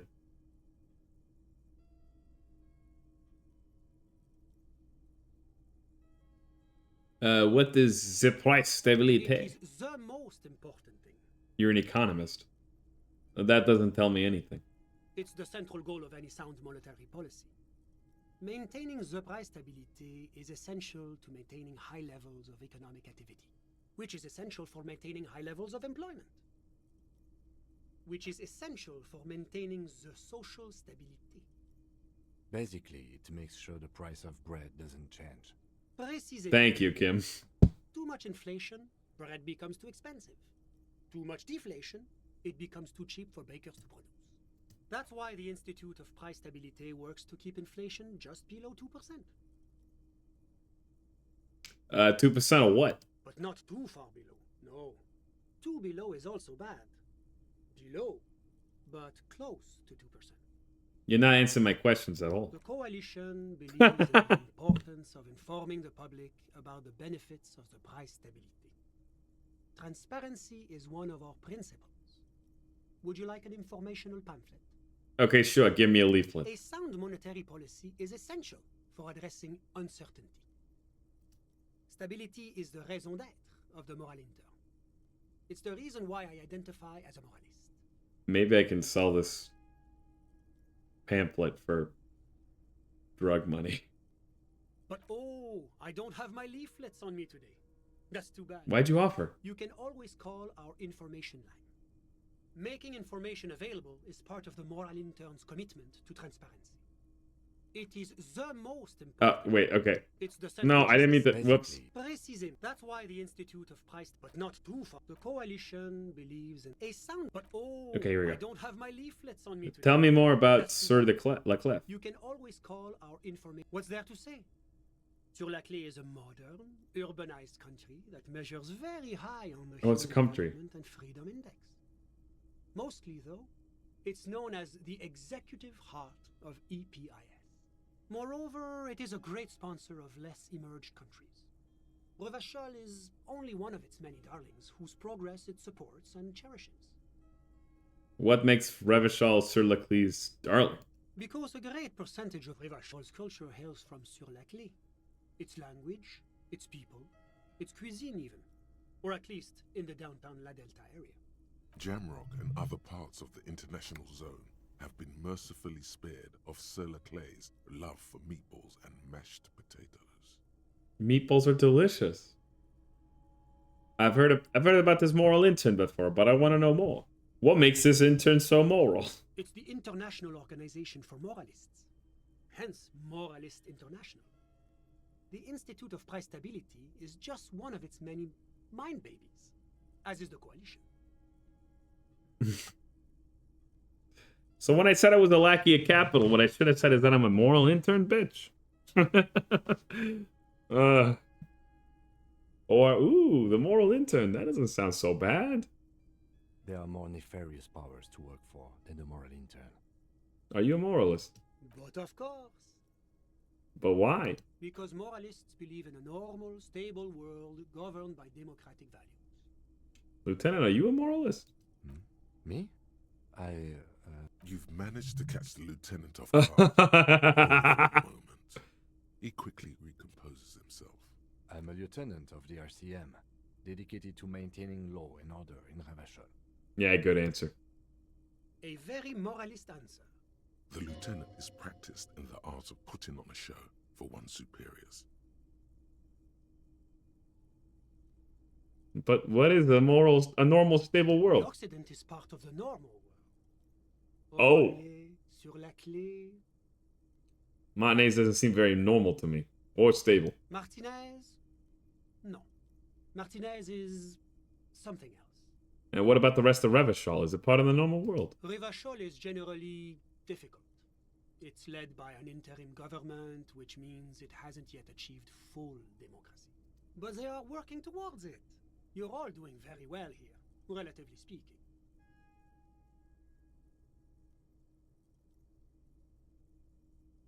Wow. It's like every time I'm talking to people, I'm choosing option D. None of the above. Is that moralism? Is this option D usually the most reasonable answer? It's usually the most boring one. Yes, everything else is super extreme. It's like I'm living with a bunch of lunatics. Sounds like you're a moralist indeed, my friend. Welcome. Moralism is all about compromise and achieving the achievable. It's pragmatic, realistic, and level-headed. An ideology for doers. Are you a doer, my friend? It looks to me like you are. Now, enough of this delightful political interlude. Was there anything else you wanted to ask? Yeah, tell me about Orangi.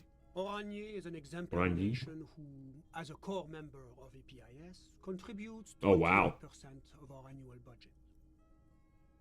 Next to Sur la Clé, Oranje is probably the most prominent member of the international community. Okay, but outside of EPIS, what is Orangi? Oranje's economy is one of the most advanced in the world.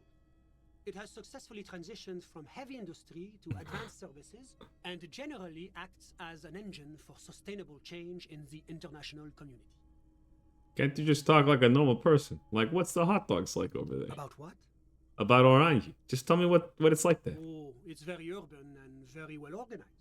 Their streets are clean, their horse cars run on time, the people are polite and efficient.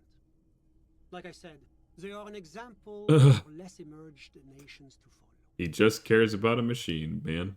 Okay, enough business. Let's talk about something else. Whatever you wish, officer. You witnessed a lynching? I'm sorry to say I did, officer. Start from the beginning, if you don't mind. Officer, it's very difficult to describe what I saw that night. It was so surreal to me, like in a play. What do you mean, like in a play? It was just so strange. I could barely comprehend what was happening. Okay. I was on the balcony when it happened, getting some fresh air. I remember that first they came in, carrying what looked like a body. And then I saw all the surrounding windows go dead, one by one. Wow. Okay, why didn't this guy report shit? But maybe he did call and report it. That's when I understood. I should not be seeing this. Sounds like the victim was unconscious, or at least incapacitated. Interesting. Who were they? Who were they? Could you describe them? I couldn't see their faces well, and there were quite a few of them. But they were very loud and very Martinez. Let's just say that the laboring classes can get rather expressive with their profanities. How many of them were they? I couldn't tell you exactly. Less than 10. Maybe 8? The lieutenant sends you a sharp look at the mention of that number. Yeah, I mean, we're pretty sure it's exactly 8, aren't we?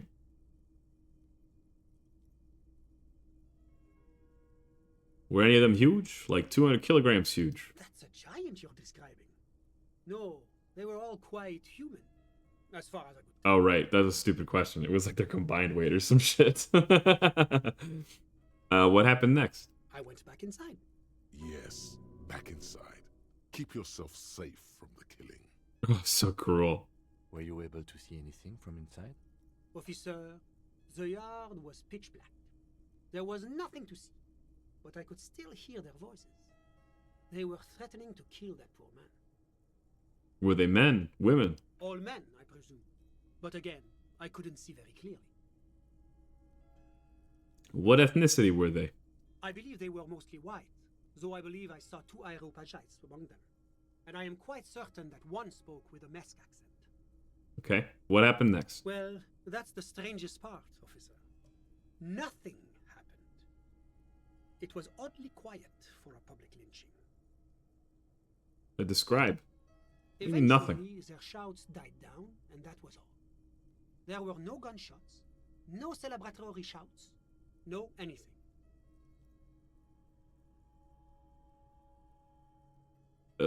Why didn't you call the RCM? You're right, of course. That is what one is supposed to do in such circumstances. I was simply in shock. I'm afraid I don't have anything else to add. That's odd. About what time was all this happening, approximately? All I can say is that it was late. You didn't check your watch. My watch? Yes, now I remember. It was 30 minutes past midnight, give or take. So let me get this straight. You didn't actually witness the hanging itself, did you? No, I didn't see the corpse until the following day. Well, that was a wasted time. Those are all my questions. Thanks for your time. Of course, anything I can do to assist the RCM. Can you tell me about your friend? Ah, my friend. My friend is a good young man. His family immigrated here from Kedra, and life has not been easy for him. But he understands the importance of education. He has taken his future into his own hands, and that's all that matters. What are you doing in his apartment by yourself? I'm just enjoying the view. Isn't it rude for your friend to leave you alone like this? We're old friends. Nothing's taboo between us. He comes and goes. I'm sure you'll see him around. He's very active. I had something else in mind. I'm all ears, officer. That's all I need. A moment, officer. Oh god. Do you have everything you need from me? I'm afraid we won't have the chance to speak again once you leave. Hold on, why can't we talk later? It's against diplomatic best practices for an official in my position to be discussing murders with local militiamen. And I'm pressed for time. After you leave, I should be leaving as well. I'm not going anywhere. I just want to take a look around the apartment. Sure, go ahead. It's a beautiful space. Let me know if you have any further questions. That's weird, man.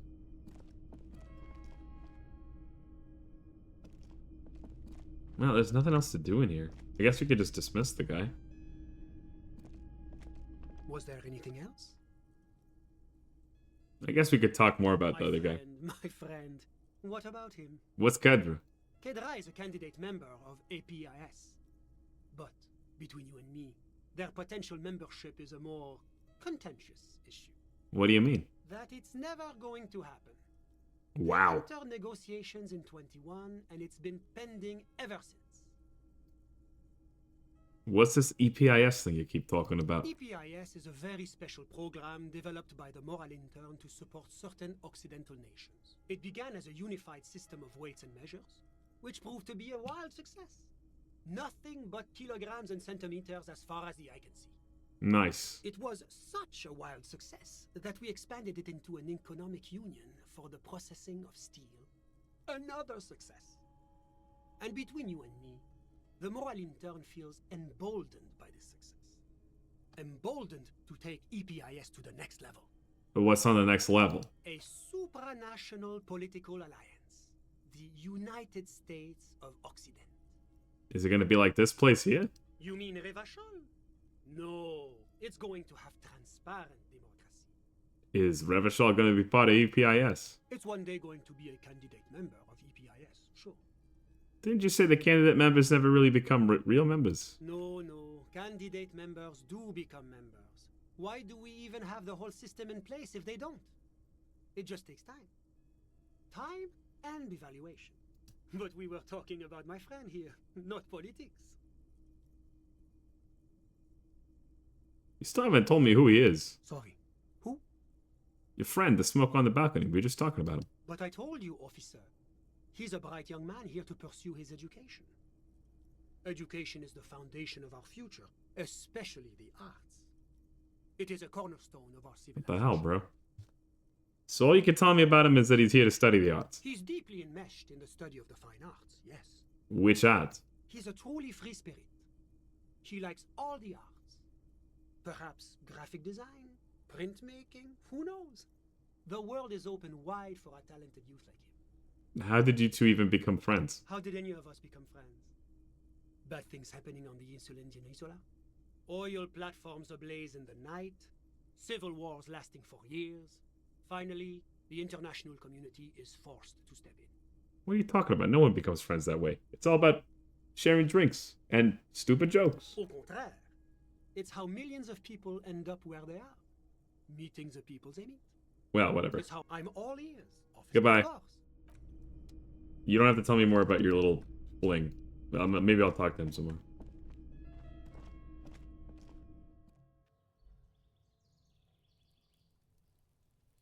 Yes? I'm a little bummed that we don't have anything to say to Kim about that. That was woefully uninteresting.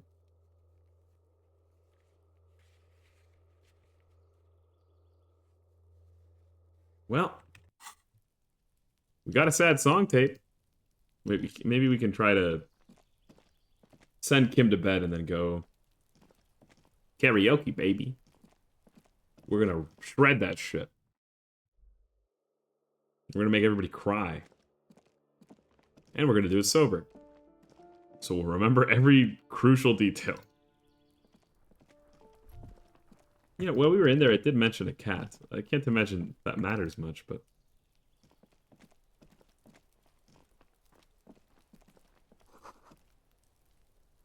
Someone's inside washing dishes. This was the door we were sent to open, by the way.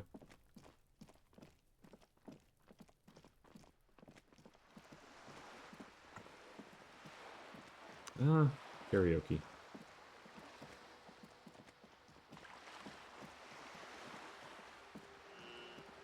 I wonder how many steps a day these two get. Probably on the order of several thousand. 20,000? 25,000?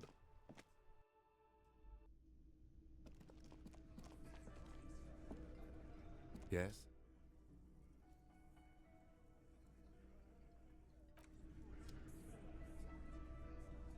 How do I dismiss him again? I don't remember. The last time he just said he was tired by 10.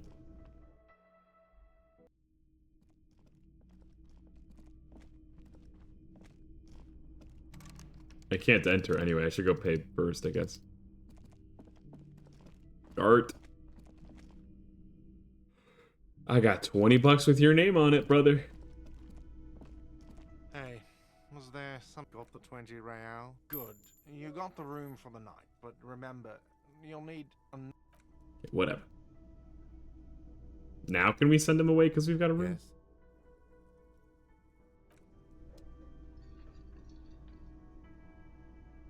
I guess not.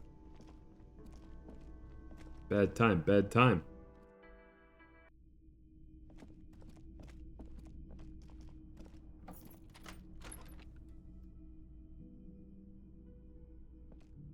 Yes? Ah, okay. I'm not going to bed quite yet. I think we have a tape recorder in here, right? Or did we destroy it? Yeah, I know we obliterated it. Never mind. Karaoke, karaoke. Hobo cop karaoke.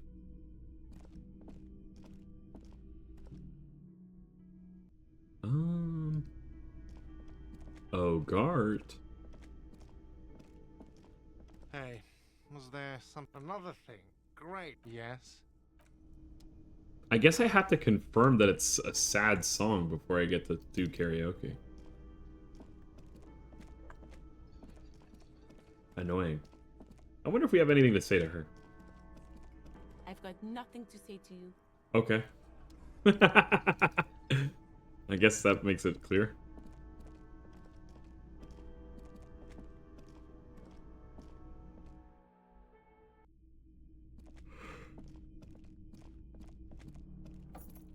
Yeah.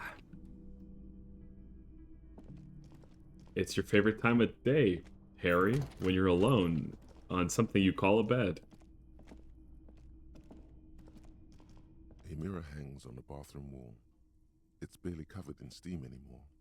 It's your face. No, we can't undo that. Let's just conk out, I guess. From the broken window, and not too inviting, but it's yours. You've earned it. Let's sleep. What will our dreams bring us tonight? It's not easy, but your bones are so tired from what feel like weeks of work on the case. You have to try. After what feels like hours, you feel you might be sleeping.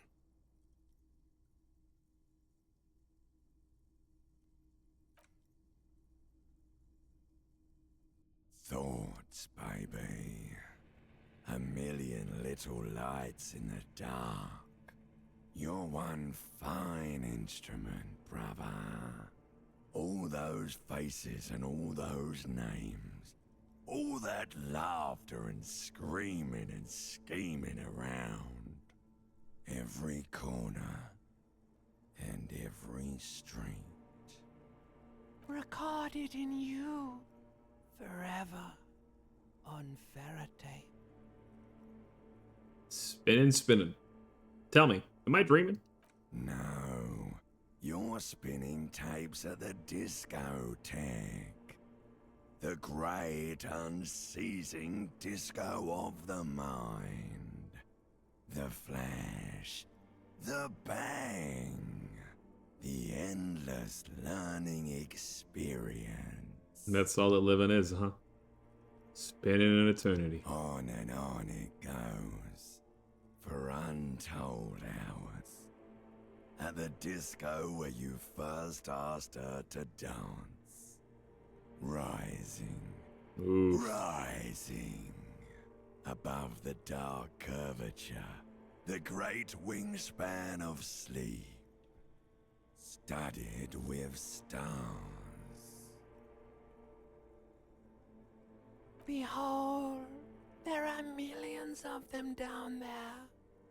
The first time. The last time. The smoke in her mouth.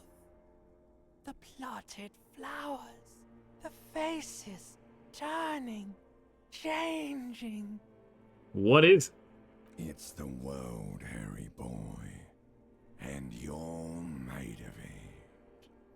Every day you're out there, you make more of yourself from it. I'm afraid you can't be unmade now. You can never forget this shit. The rain, the snow? I don't want to. It's beautiful. Beautiful. It's stuck on loop, whirling, spitting out words and images. You're the son of the world again. Harrister, a ceaseless agent, picking up litter and old newspapers, collecting your little bubblegum wrappers and idiotic picture postcards. Meaningless, meaningless keepsakes. No. That's all that life is. Reading your awful letters and recalling things, aren't you? The endless names of the world. An address book you are. The map of a city. That's right. I am an agent of the world, and I like pain. That's why we live. Every human's got to be a little bit masochistic. You'll go insane if you keep going like this. One more day, and you'll be in the loony bin. I just know you will. And for what, brother man? For the greater good. Solving your little crossword puzzles. Doing your tasks. Crossing names off lists. Trying to become some sort of world detector. It won't make it okay. It won't put smoke back in her mouth. Forget politics. I'll never sleep if I keep on like this. Although, I do kind of like the idea of pursuing the thought. Yeah, no, forget politics. Are you sure? You could be closing the door on a brilliant and special future for yourself.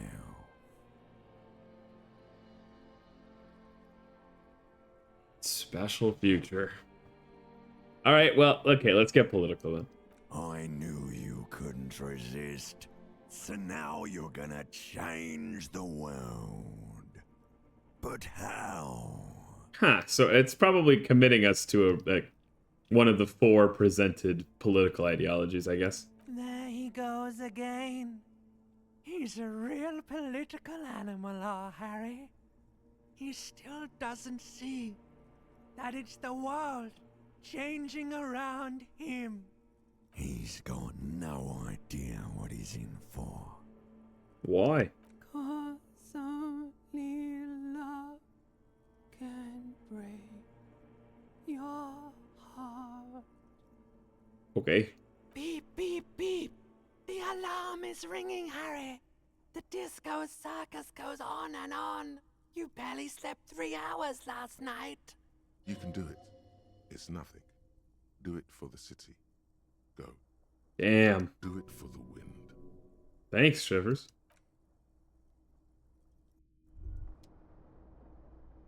Fuck, bro. Listen, there's something that's been bothering you for a few days now. And what is that? It's a suspicion, or a feeling really, that things are not quite in hand around here. What things? Every day, things seem to spin more and more wildly, out of control. The center isn't holding, and despite your efforts to moderate and contain these energies, things only seem to be getting worse. Hey, I thought things were going pretty well. Oh, sure. You've been making progress on your case, interviewing people, solving side tasks. Right. But who's focusing on the big questions? What am I supposed to do? You've got to find out who bears la responsabilité. What exactly is la responsabilité? The most awesome, terrible thing. It is human nature to crave la responsabilité and to deny it. That's why it must be distributed across many different organizations, agencies, offices, and portfolios. I thought I was assigning responsibility for the murder. Harry, you're thinking about this too narrowly. It feels like they're talking about responsibility for, like, the change of the world, right? Like, conceptually, it sounds like it's getting to this concept. I keep using the word concept. A lot of people hold on to the idea that you have to hope for things to get better. And hope is powerful, especially in moments where it seems like there are no further options. But hope is also this deceptive way of, like, getting you to separate yourself and abandon your own personal power in a decision or in the way things are. So you can just keep saying, oh, I hope X thing gets better, as opposed to, I'm going to make things better by trying this. And it might fail or it might succeed. I don't know. So I think that empathy is just trying to get to the idea here that, like, look, shit's not going good. You got to pick something to care about and say, I want to make this better because I'm going to make it my responsibility, not the world's. That's what I'm guessing it's going at. La responsabilité isn't concerned with trivial questions like who killed who. It's about the real issues. The human welfare index, the price of staple goods, the transition to real democracy. But the funny thing, too, here is that I think they're phrasing it in relatively uninteresting terms. All right, give it to me. I'll accept the responsibility. Whoa.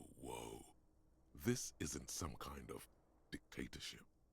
You can't simply seize la responsabilité for yourself. It must be given by a legitimate authority. I don't know, though. It doesn't make you a dictator to take personal responsibility, personal stake in things. Like a committee. Do we really have time for all this? There is always time to follow best practices. Once someone's decided to cut corners for the sake of expediency, who knows what else they're capable of? Swift, decisive action. Very true. Mass executions. Bro. You know, I don't like the idea of doing a fascist run, but when I think of it as a crazed dictator run, it sounds a lot cooler, doesn't it? Fun stuff. That's what they're capable of. And who would sit on this committee? Only the most even-keeled minds in Martinez. Your half-brother, the lieutenant, is a natural place to start. Are we going to try to start a new government? Together, you'll be able to discover who has la responsabilité in Revachol. And, if necessary, you'll have the wisdom and expertise to assign it among yourselves. All right, so what happens once we've assigned responsibility? Most likely, your findings will be collected in a report, which will be carefully reviewed by your superiors. Uh-huh. Once they've reviewed it, those same superiors will produce a set of recommendations to be taken up at the next meeting of the Standing Committee. Yeah, this is how change gets made. Rest assured, no matter what happens, it will be done through the proper channels. You know, I'm curious to see what will happen if we take this on. I'm prepared to take on this awesome burden. I love red tape. Good luck. Your report is eagerly anticipated. Jeez. Well, you know, that feels like a pretty good stopping point for us today. I'm also tired and hungry. So, we're gonna go find somebody to raid into. Doesn't that sound fun? Who is raiding right now? Or streaming, I mean. Okusenman is streaming. Mezzopaggio is streaming Monster Prom 4. I don't know.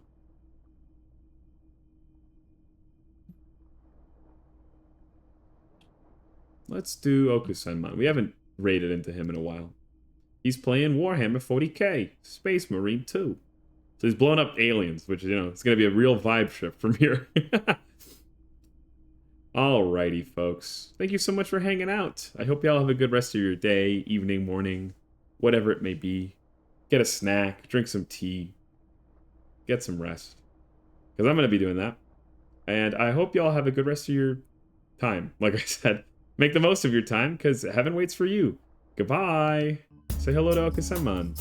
Ask him what his favorite alien to blow up is. Compliment him on his new little model. That's new. I don't think he's had that before. Bye.